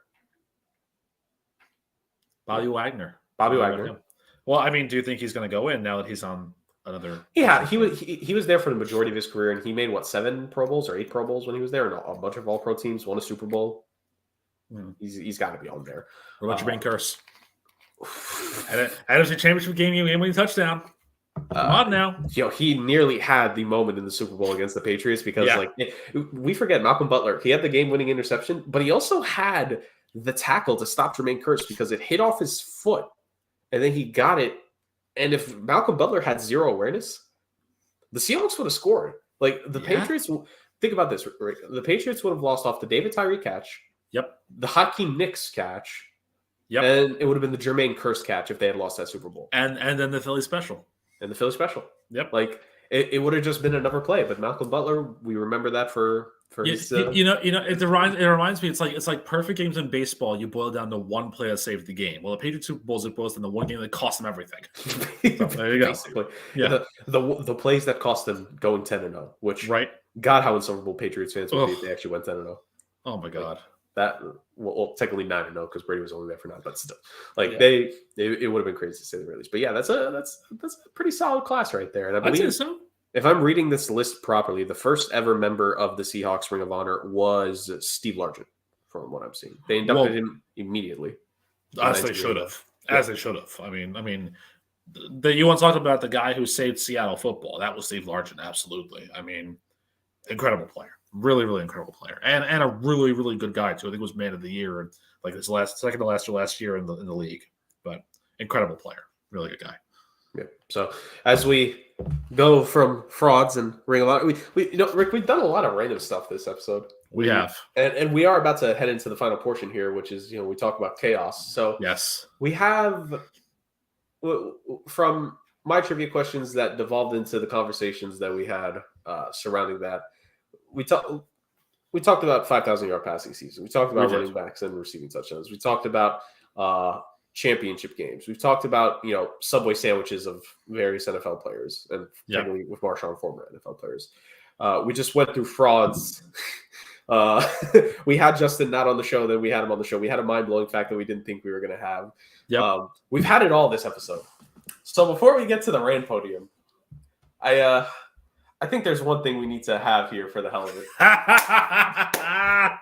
Yes. So, ladies and gentlemen, this is an internal thing that we've had for a little bit. You think we've gone off the rails this episode when it comes to what we normally talk about? You ain't seen nothing yet. So, real quick, this happened weeks ago. I forget what exactly led to it, but we were talking about Harry Potter. Mm-hmm. And it led to a conversation between the three of us talking about various things about Harry Potter. And we also talked about what houses that we would all probably be in if we actually, if Hogwarts was real and we had to attend it. So that led to a little funny thing between me and Rick. And this will not be the last time because, I won't allow it to be the last time. Sometimes you got to be a dictator here, even when it is a democracy of all three people. But me and Rick have a little fun Harry Potter thing here really quick between the two of us. And yes, you all are going to see this broadcasted live because, you don't really have a choice. Me and Rick have 5 questions for each other, Harry Potter related. On a scale, we have 1 easy, 2 medium, 1 hard, and 1 FU. Why are you even asking that question? Exactly. Yep. And we're about to ask each other. We're just going to see how we do for the hell of it. So that's fair. I think this is fun. I think so too. I think so. And if we can include Justin in this at some point, maybe he could come up with 5 to 10 questions and he just quizzes us. That would require him to actually read the books or watch the movies. I don't think he's doing that ever. He could also just Google questions and ask us. He could. He could. It'd be hilarious to see him trying to ask a question and like have like a terrible pronunciation or something. I'd be like, dude, really? That's not how you say that word. Come on, you know better than that. Yes. So again, this might be a one-off thing, ladies and gentlemen, but we're feeling a little bit funny here. And again, this is what are we going to talk about? The Pro Bowl? What are we going to talk about? Tyler Huntley? No one's talking about the Pro Bowl. I will say on this All-Star weekend, props to Ovi and Crosby. Yes. I don't know if you saw Sergei Ovechkin. Yes. It was great. It was adorable. Loved it. Absolutely. Absolutely. Shout out to them. Darnell Nurse's sister, Sarah Nurse, I think is her name. She had a great goal in one of the events. And Cale Makar crashed and burned in the fastest skater. Yeah. No, he did. Not fun. That sucked. Yeah. Why are they not wearing helmets during that? Because it's not supposed to be like, you're not supposed to go all out like that. But obviously, Cale Makar just decided to be Cale Makar. Yeah. But the NHL skills competition definitely did a great job, they've done. I think the last couple of years, especially when it was at Vegas, they did a little fun stuff with the Bellagio last year. Yeah, they did great stuff before this year, better than the Pro Bowl. I think we could all agree on that portion of it. Yes, there's that. All right, Rick, we have our Harry Potter questions. So do you want to go about this where we just go in the order that we have, which is like easy, medium, hard, or did you want to like spread them out? Do you just want to go in order? No, let's go in the easy, medium. Let's go in order because I mean, let's have some fun with it. All right. So, do you want to go with the first question, or do you want me to ask the first question? I'll go since you were the one who started the trivia. I will ask you the first question. All right, that's fair. That's fair. Now, in reality, I put my questions together, and I really didn't know how I was going to go easy, medium, hard, or whatever the case is. But I'm thinking about maybe this will be an easier question. I can't wait to get it wrong now. Okay. Okay. So, when in the first book and movie, when Harry Potter lies to Professor Quirrell / Voldemort about what he sees in the mirror of Erised, what does he claim that he is actually seeing when he's looking in the mirror? Oh, I think I know this one. I think he said that I don't know if he said he was talking, but it was him and Dumbledore. Dumbledore was shaking his hand and he was rewarding him. Was it the House Cup or the Quidditch Cup? I think it was the House Cup. That's correct. I'm shaking hands with Dumbledore. I've just won the House Cup. He lies.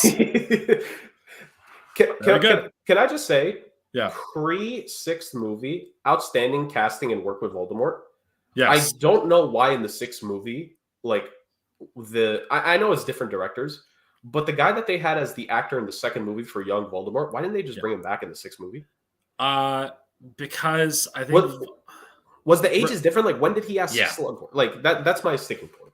Yeah, I mean, the thing is too that if you're gonna have a big character like that, I mean, you look at the rest of the whole aspect of how the movies were casted. They were established veteran British actors. So Ralph Fiennes was keeping that Voldemort role all the way through. I mean, Maggie Smith will keep the role all the way through. But to your point, you're right. This is the big sticking point from my wife, who's a big Harry Potter fan.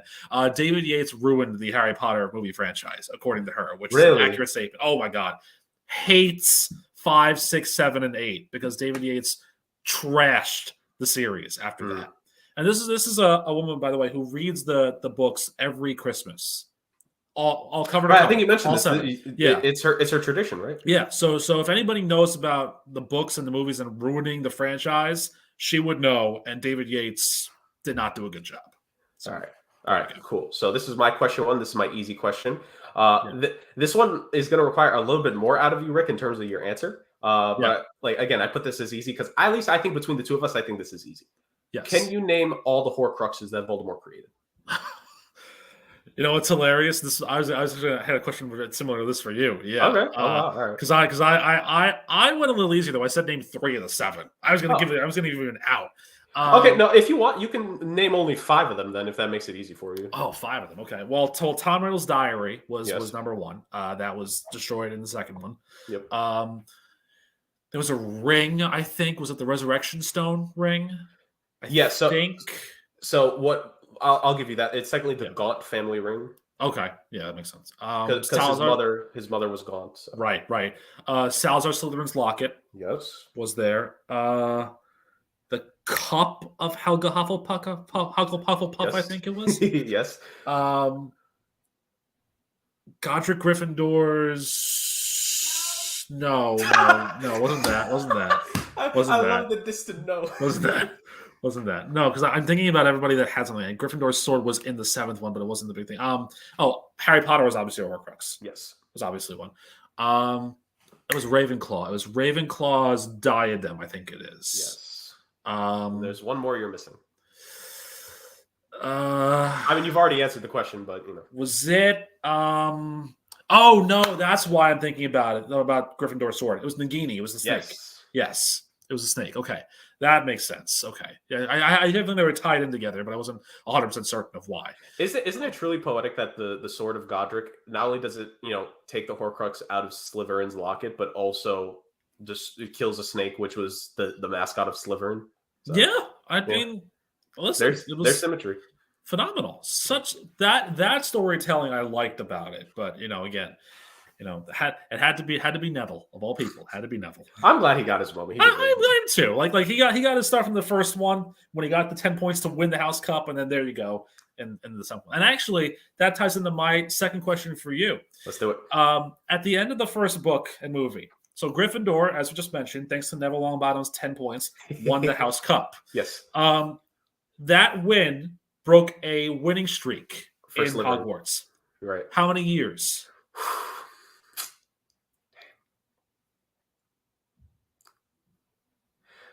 So there's like 2 or 3 different numbers in my head. It's very close. Okay. I will say, because I know I've seen this number before. Because Slytherin won the House Cup however many years in a row before that one. Right. My answer will be 6. It was 7. Close. It was 7. I wanted to go. It was 7. Come on, man. Come on. Oh man. I should have gone with 7 because I was thinking like the magical numbers. I'm like, would they really make it 7? Oh yeah, they did. Yeah. 7 was my first, but I did that to myself. You know what you did? You took the test and you had your original answer. You scratched it out and you put the other one. You should have stuck with the original one. That's what happens. That's what happens. That's what happens to you. Oh my god! All right, my question. This is my first medium question for you. Okay. One of my favorite things about the last 2 movies and the last 2 books in general is the tale of the 3 brothers, of the 3 Peveril brothers. Can you name how the 3 of them died? Man.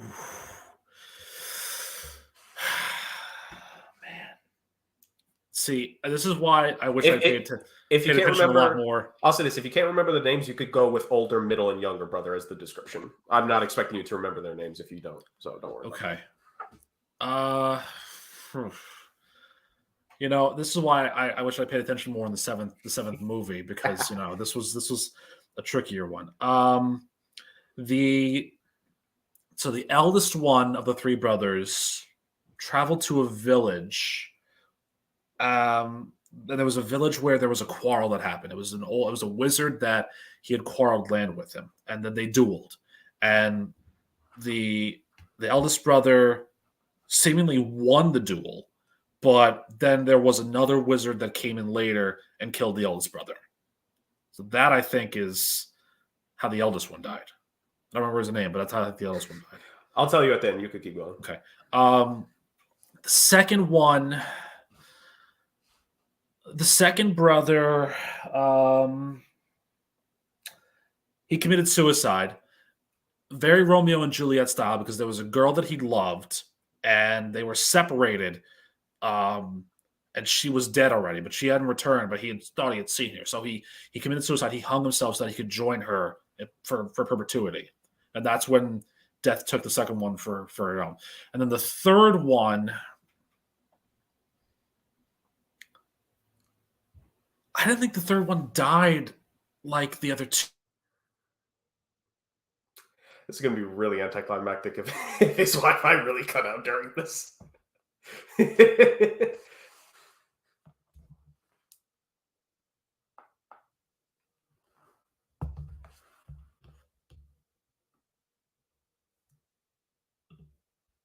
Oh, I got it. Okay. He's back. The third one died via Xfinity Wireless cutting out the communications. The third one didn't die in the way that the first 2 died, but the third one did die eventually of old age because eventually Death couldn't find the third one. This is the one that I always remember. Death couldn't find him because of the invisibility cloak, and then they eventually met up at old age, and that's when the third one died. Yes, 100% correct. So yes, the first brother, he was killed by a wizard that heard about him boasting about the Elder Wand and killed him in his sleep and took the wand. Okay. which is why it's been, it's known to be having a bloody history, the Elder Wand, because you basically always kill the person who had it before you for the most part. Yeah. The second brother, yes, died because he took his own life. And the third brother, so Antioch is the oldest, Cadmus is the second brother, and the youngest one, Ignotus, I think is how you say his name. Yes, he was the one that evaded death until proper old age and natural causes took it for him. And he was the one that began the tradition that passed it on to his oldest son. See, I always get the names I would not have gotten because and this is how bad I am. I always forget the third wise man of the group. I know it's Balthazar and Melchior, but I always forget the third name. It's like it's like I want to just throw a random third name in there. It's like Balthazar, Melchior, and Camembert. Like, geez, I want to do that instead. I don't know. Yeah, I would not have gotten those names. Antioch makes sense, but I would not have gotten the other two for that. Okay. All right. Fun fact, I think this is confirmed from what I've seen like some videos of it. I believe the middle brother, I think Cadmus, his bloodline continued. I think eventually the Peveril family from Cadmus's bloodline went into the Gaunt family. Because that's how they got the resurrection stone to put in the Gaunt family ring. Yeah, that makes sense. Okay. All right. Not bad. Not bad. Had me go. If that's a medium, I can't wait for the hard questions to come out, man. Well, I have several options for the hard questions. Okay. This is kind of on the easy medium side because I did do that, but the easy medium side. Okay. Complete this famous Wizard's Chess command. Knight to. Oh my God. I've seen the first movie the most times, but I don't remember. Knight to. I don't know. E5? How close am I? H3. Dang it. E5. Was that the first of the game? Was that the first move of the game? Is that why? No. That was the one where he made the sacrifice play. Yes, that's a sacrifice play. Okay. But there was a move that was E5. I do remember that. Yes. Okay. That's probably the second best guess that you could have had. But yes, it's actually H3. So. All right. Yeah. In my personal record book, I'm 2 for 3 right now. I'm still there you go. Right now, yeah, of course. Yeah. All right. There we go. All right. So my second medium question for you. I've mentioned. See, this was the inspiration for this. Yeah. The Weasley twins. We love them. Fred and George, they're awesome. Right. They made a bet with Ludo Bagman at the 94 Quidditch World Cup that Crumb would catch the snitch, but the Irish would win. First off, the fact they got that right. I know. Amazing, right? If they were around nowadays, they would just be raking in the dough. Right. What was the total bet that they bet with Ludo Bagman? Oh God, what was the bet? I need the exact amount of galleons, sickles, and nuts. Oh man. Hold on. I'll also make it a little bit easier because there was a trick wand involved in the bet, but I will not include that. So you're giving me the trick wand. Thank you for that. I appreciate that. So give me the amount of galleons, sickles, and knuts. What's funny too is like we talked about last week. What is the exchange rate for all of this, right? What does this relate to now? And if you go to Vegas and say I'm going to bet you all of this, what does that relate to now? Well, this would be fun because we would have to convert it into pounds for back then. Then we would have to do the math for now, and then we would have to convert that math to American currency nowadays. It reminds me of a John Oliver joke that he talked about in one of his shows. He said, it's like when I went to the RNC convention and tried to pay with the bones of Ronald Reagan. Everyone there agreed that they had value. No one could say what the exchange rate would be. Okay. I think it's 3. Is it Canucks? I say Canucks, but either that sounds like Canucks, like the Vancouver Canucks. Okay, yeah. But 3 of those. Mm-hmm. I'm gonna say 15 sickles, and it's a weird number for the galleons. It's not a round number, which I'm sure makes everybody who loves round numbers very angry about that. 37 galleons?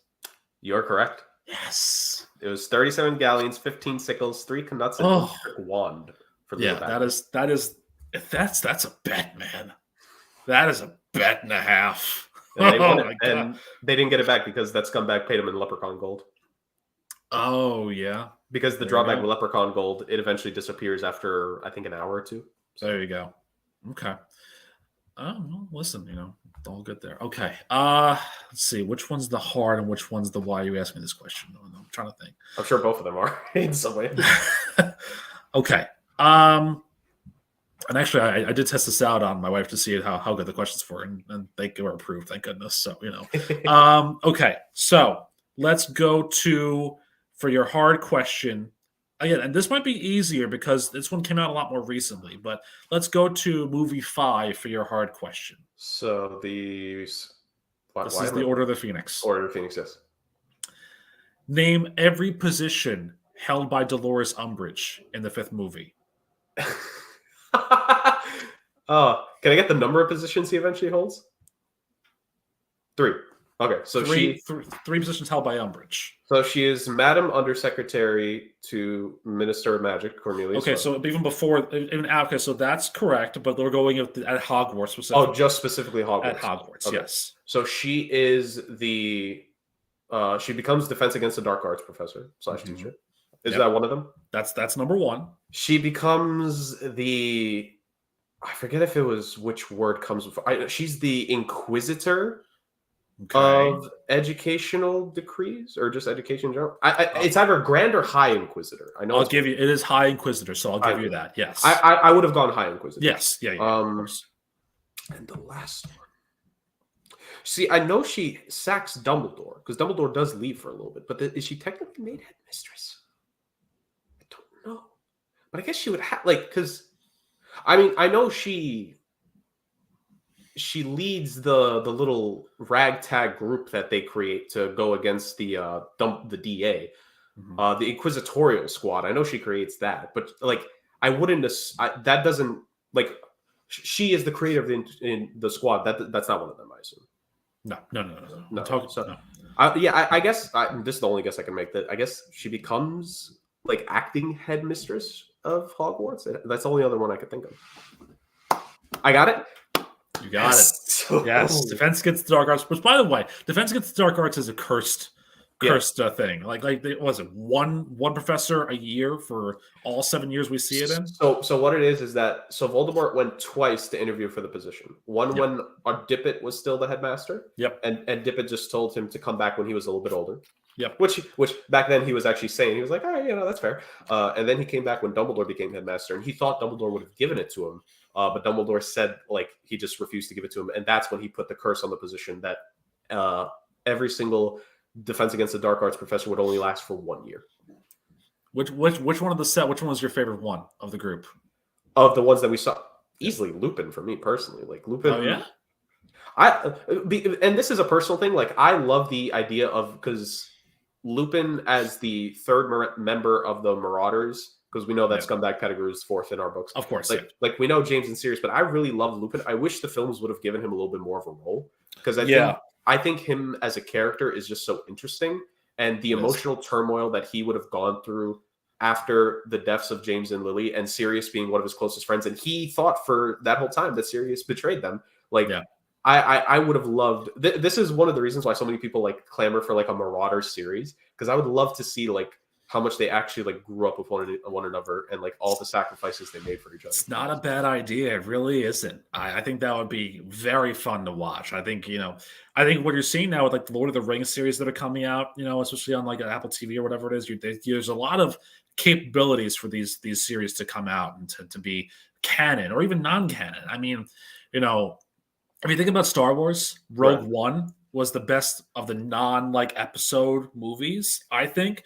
But it told a really good story of an in-between from 3 to 4, which I thought was really, really good. For me, I mean, as much as I love Lupin, and I do, I think every time that I look at a chocolate bar, I think of him when I it's chocolate. My personal favorite one, just because he's such a jerk, and not a jerk, but he's such an absent-minded idiot, is Gilderoy Lockhart. Yeah. Oh, you know what? That's right. But it's also because I love Kenneth Branagh. Yes. He's phenomenal. I mean, and he's such a great actor. He just makes that part so much better. Here's the funny thing is when you go from the books to the actual movie and you see the character portrayed, the book version of Gilderoy Lockhart is just a complete buffoon. Yeah. And there's nothing funny when you read it. But then when you see the acting, and it's it's pretty obvious. Or he's none of you remembered my favorite color was lilac. Like that is pure gold. And I can imagine like Alan Rickman at some point, like with Kenneth Brown, because they're probably like friends, or they were friends in real life. Like he wanted one more take of like spinning Lockhart around because he thought it was hilarious. But that's Alan Rickman for you. We should have gotten more Snape and Gilderoy. We should have gotten so much more. A Snape offshoot series would have been phenomenal. And each year he just deals with whoever the Defense Against the Dark Arts professor. Right. Him and Lupin in third year would have been interesting because they got that history. My God, yeah, that would have been great. All right. So as we plan stuff out for them to create at Warner Brothers. Yes. Warner Brothers Discovery. Yes, Warner Brothers Discovery. All right. Hard question for you. Go for it. So, Rick, what is one of the key things in Harry Potter that we like that's very obvious about the wizarding community? Wands, right? Wands are extremely important in the wizarding community. We know about a lot of the main characters. Not Fleur. My bad. Harry, Hermione, Ron. We know Voldemort's. We know Dumbledore with the Elder Wand. It's ironic I have a slip of the tongue there. So the three other champions of the Tri-Wizard tournament that became the Quad Wizard tournament, I guess. Cedric, Fleur, and Crumb. I'm going to give you the all the different aspects about their three wands, and you're going to match up because there's the measurement, there's the wood type, and then there's the core. You're going to match up the proper I don't know what do you call it, configurations of those three elements to I'll go with one of the proper champions. Okay. So all right. So these are the three heights that you have to deal with for the wand or wand length. Okay. So 12 and a quarter inch, 10 and a quarter inch, and 9.5 inches. You have hornbeam, rosewood, and ash. Okay. And for your three cores, you have unicorn hair, dragon heartstring, which I think is awesome, by the way, and that's phenomenal. Yeah. Viola hair. Okay. So you need to take any of those combinations between height, wood type, and core and put them together to match one of the champions properly. Oh, man. This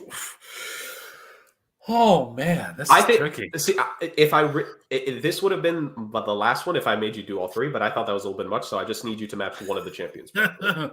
Okay. I think that's fair. I'll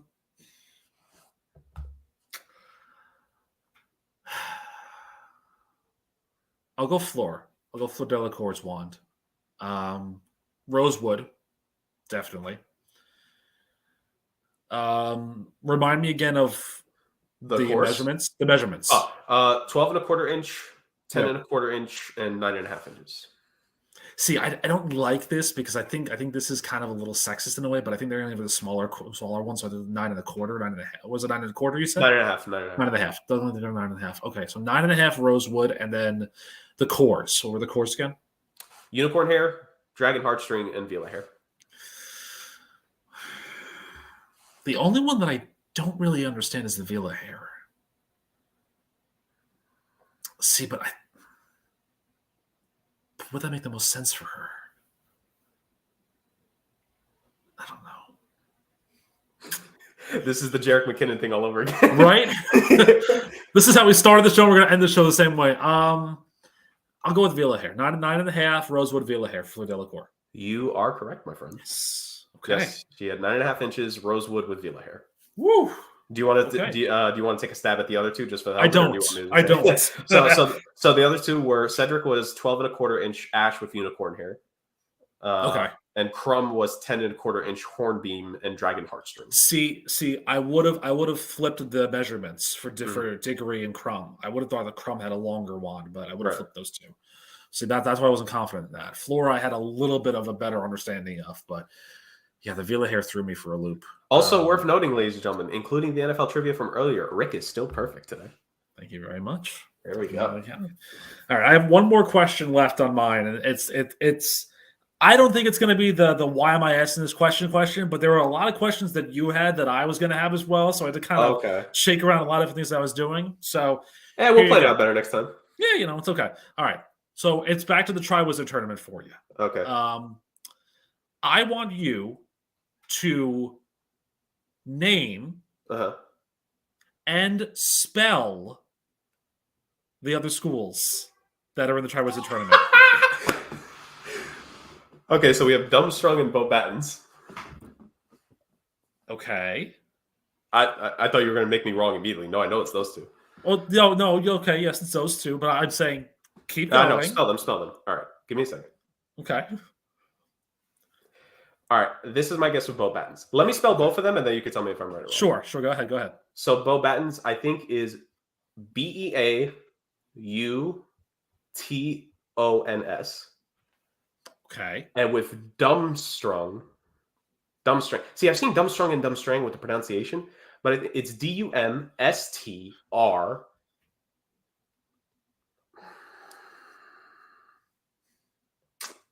I know the last letter is G. I know there's 2 letters in there, so let me just say G is the last letter. There's 2 letters. Dumbstrang. I think it's dumb. Freaking, because it's the difference between seeing it and then hearing it in the movie. Because The Goblet of Fire is the movie I watched the second most amount of times. Yes. I'm going to say Dumbstrang. So I'm going to say the 2 letters before the G are A and N. So Dumstrang. And remind me again how you spell Bo Battens? I love both the pronunciations. Yeah. I went with Beaux. Wait, hold on. Yeah, Beauxbatons. See, there's a reason why I always thought it's pronounced Bobatons, because it is Beauxbatons. Oh my god, come on. It is. Damn it. Bobatons. Damn it. That is correct. And Oh boy. Oh, you're back. Yes. So you got Bobatons correct. However, Dumbstrang. Technically, it's Durmstrang. Same thing. Durmstrang. So you forgot the R after the U. I did? Yes. Oh, okay. Yeah. See, initially, that's why I asked you to respell Bobatons for me, just because when you initially spelled it, you forgot the X. Mm-hmm. I was going to say you forgot one letter each. Okay. Yeah. All right. Yeah. But I always did Bobatons because to me the Beaux was like go Geaux, like the LSU go. So I always spelled it like that, and I always pronounced it like that. I think it's a lot better, and because they're French and studious all hell. I mean, it makes sense to do that. So, all right. Well done, though. Well played. Very well played. I did my best. All right. So my last question for you.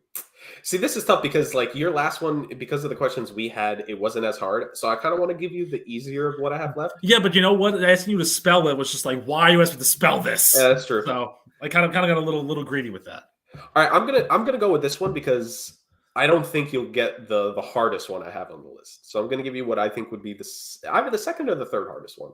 Okay. How many staircases does Hogwarts have?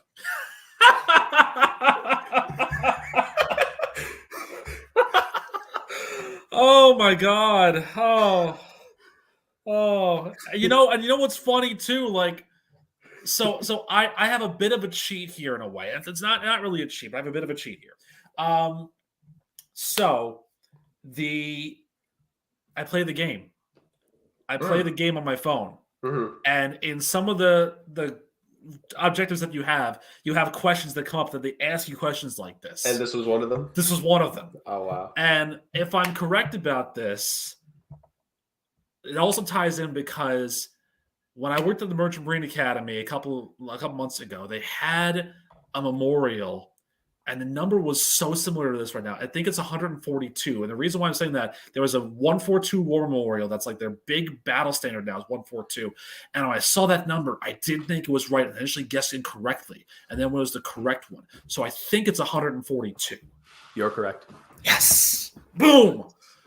Oh, yes. Oh, my God. Good stuff. Perfect. Give me the hardest one. Give me the hardest one. Come on. Are you push sure? My luck. Push my luck. Let's go. Give me the hardest one. Okay. Name all 7 ingredients involved in making Polyjuice Potion. Yeah, no, thank you. No. All right. Let me give you the other one to make it a little more fair. Yeah. All right. So this actually ties into a question you asked earlier.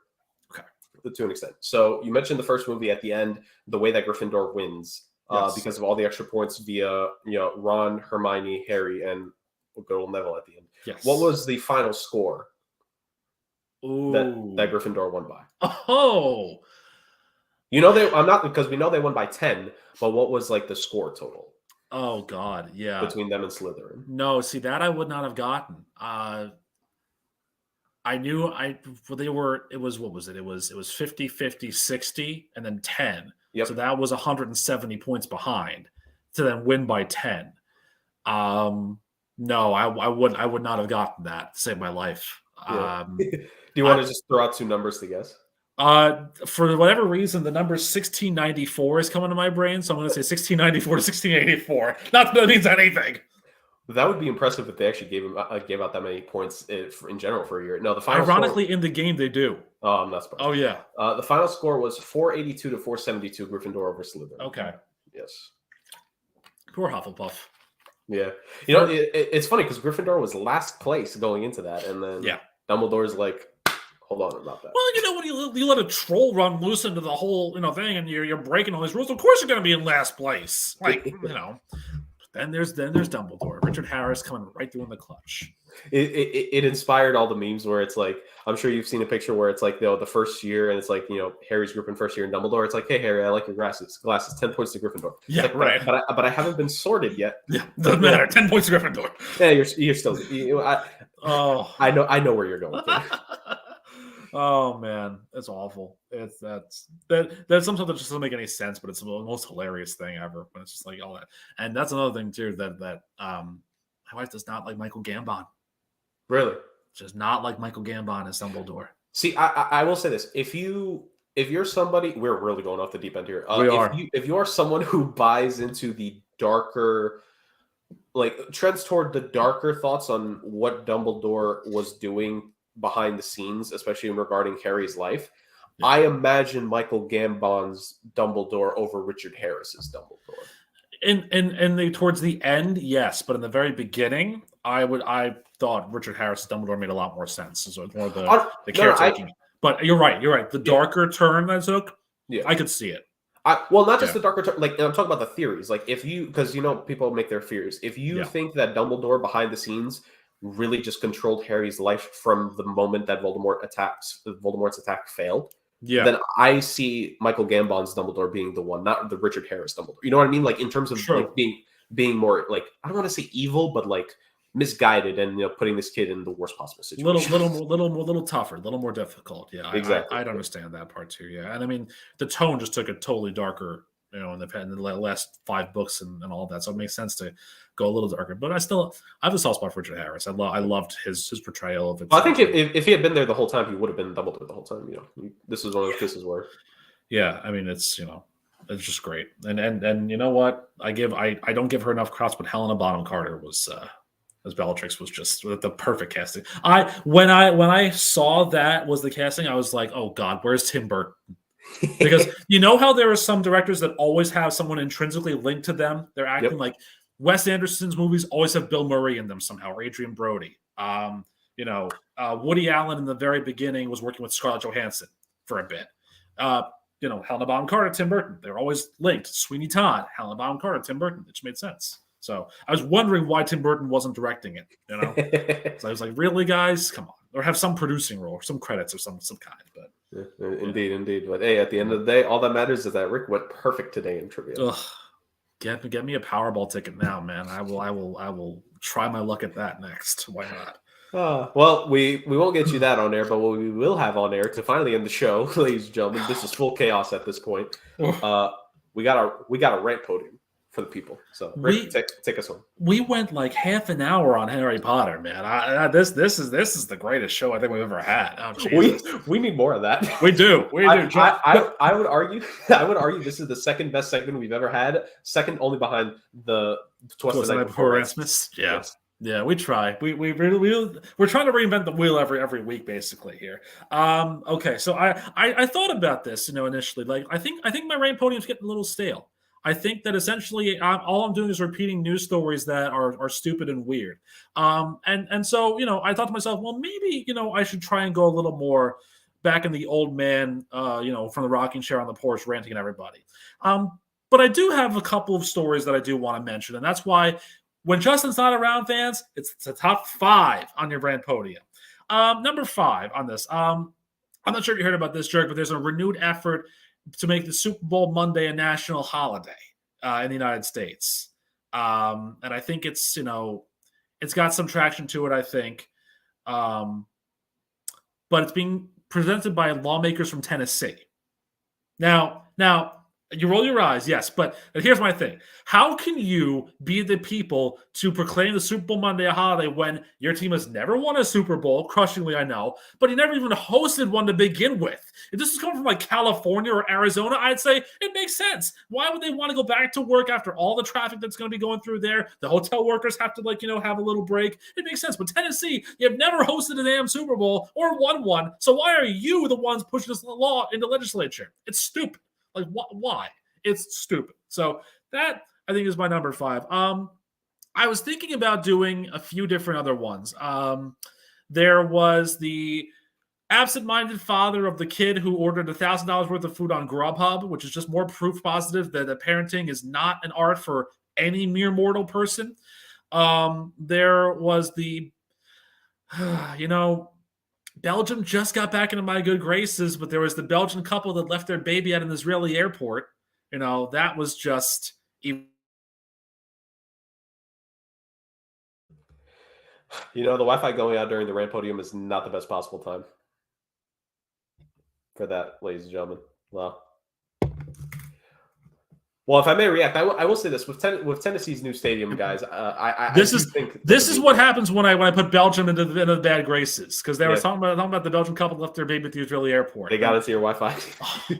Damn Belgians, man! They're everywhere. Okay, so let me go back to my regularly scheduled rant about being the old man on the lawn here. Number 5, zoos. We have no use for zoos anymore. They are useless and terrible. And I'm being Jeff Goldblum saying life finds a way. Well, all of a sudden you have somebody who's taking that literally and letting tamarin monkeys out of the Dallas Zoo, and someone cut one of the exhibits for this Central Park owl. So now he's flying around New York just on his own. I think zoos are overrated. I think we're done with zoos. Like why are we trying to limit this? Let's let wildlife kind of live and do their own thing. And then, if stuff happens when people die, so be it. This is what happens when you try and, have people who try and do all that stuff and, cage animals. And on the topic number 4, bats. I don't know why, but bats, I don't like you. Like, go away. You might be adorable, but, just go away. Please and thank you. Number 3 on here. I want to talk about sodas because, some expressions, I was a big guy with all that. So I recently bought a SodaStream machine, which is the sparkling water machine with all the different flavors that you can have for it. Well, I was introduced to a brand new flavor that has a name that's a connotation to something similar. Now, if you've heard of Dr. Pepper and you've heard of Mr. Pibb, get ready to meet SodaStream's Dr. Pete. Why are we knocking off soda brands and calling them by random names like Dr. Pete? Dr. Pete is not a name of a doctor I want to go see. So this is just, I will say the SodaStream is a great machine. Love it. Nothing like having ginger ale flavored water, the sparkling water too at that point. So it's very cool on that end. But we got to do better with naming things. Number 2, there's a new sport out there, Jerk. And it takes the absolute thrill of being in a car with somebody who you don't really like with the martial arts sports of jiu-jitsu. I'm talking about car-jitsu, where you have a 3-minute round to, I don't know, knock somebody out in the car or escape the car or something like that. I don't understand this. This is like someone was drunk or high one night and said, "Yo, man, let's have a jiu-jitsu fight in a car," and then it became a big sporting event. This is something that comes out of the mind of Adam Rank or the U.S. ambassador to Brunei, Kevin Durant and Kyrie Irving. I don't know what's going on here. And now, number 1. Now, when I tell you this, you might call me a hypocrite once again, but I did not have anything to do with this. This is something that I saw. So at work the other day, someone brought in a box of Dunkin' Donuts. Fine. But, the people out there love it, no big deal. But they left the box open, and I was in the break room where I was going to get my lunch. Well, I looked casually just to see what flavors were left or whatever, for anybody who wants it. And did you know that there are people who still do this? They take a donut and they break it in half and leave it in the box? Who are you? What are you doing with your life? and you see a perfectly good donut or a perfectly bad donut if it's Dunkin' one, but a perfectly round donut and said, nah, I don't want a quarter of that or half of that. So then you have to think about this. You got to go get a fork and knife, cut the donut because you're not ripping it open with your hands. You're cutting it open. And then what are you going to do? You're going to take the fork and knife with you and eat it like a Snickers bar on Seinfeld? It's a donut. Take the whole thing, eat the whole thing, move on with your life. Stop the damn, half donut thing. Or you know what? If you want a half donut, how about Dunkin' do this, like Panera, or offer half donuts. Make it a pick 2 combo. You want half a donut and half a coffee roll? No problem. You want half a donut and half avocado toast? I don't like you, but if that's what you want to do, go for it. It's fine. Like that's the key. Like, stop with this half donut nonsense. It's ridiculously absurd. I already shouted out Adam Rank for being terrible at life in this rant, and Kyrie Irving, I gave you a brand new job, so congratulations. Go deal with Brunei. There are a lot of problems over there that I don't have to worry about. And yeah, like I said, I clearly we've learned we cannot talk bad about the Belgians, otherwise my Wi-Fi will be cut once again. So I did, however, want to end this show by saying that I do have a brand new country that I'm feuding with. Oh, God. And I did also do this by saying, it's going to make a very specific quiz website very unhappy. And that quiz website is Sporkle. I'm sure you know Sporkle. You've heard of them. Yeah. They're very – one of the key elements in Sporkle – Belgium, he's not going after you right now. Why must you take his Wi-Fi again? Oh, my God. Well, hold on. Back-to-back rants now of Duncan being related to number 1. Like that. Rick, we're really taking this Dunkin' thing to a point where I don't think we're ever going to get we're never going to get Dunkin' Donuts as a sponsor in any way. Never. And every time I mention that country that shall not be named, I clearly get lucid. So anyways, so Sporkle. They have a love affair with a country in Central Asia that's in my now feuds. Okay. And it's Kyrgyzstan. Do you want to know why it's Kyrgyzstan? Why? A freaking vowel, please. It's like KYRGYZSTAN. Where's the freaking A's and E's and I's, O's and U's? Like, what is this? Like, do better.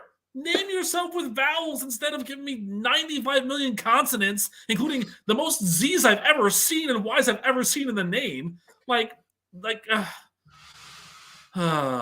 isn't Y sometimes considered a vowel? No, is it not that? Like A, E, I, O, U, and sometimes Y. Y is the poser of the American alphabet. Are you? Okay, and that's the thing. So, can you technically go on Wheel of Fortune and buy a Y then? Because sometimes it's a Y. So, can you buy a Y? Mm-hmm. Like when Pat says there's no more vowels, I would say, but I want to buy the Y. And you can't tell me no because the alphabet says it's sometimes a vowel. It's like the other thing with Wheel of Fortune. They have a category called same letter. And I said this once. I said, so if you pick the same letter, you get $1,000 extra. But what if it starts with a vowel? So if I buy the vowel and I spend $250 to get the same letter, do I then get $1,000? No one's ever posited that theory before. Like, these are things that keep me up at night. As I have my sleep apnea. Like, why can't I buy a Y in Wheel of Fortune? Why does Kyrgyzstan have so many damn consonants in it? And why are bats? That's it. Why are bats? That's the thought. Considering 2020, I think a lot of people have that same sentiment about that. Right? Why are bats and what is China? Oh, my God. Oh, man. I did not expect that. Ladies and gentlemen, this episode had everything. We had Subway sandwich talk. We had trivia. We had Harry Potter trivia. We had Justin make a cameo for 45 minutes. We had Justin come in. We had a mind-blowing fact we weren't supposed to get. God, we had everything.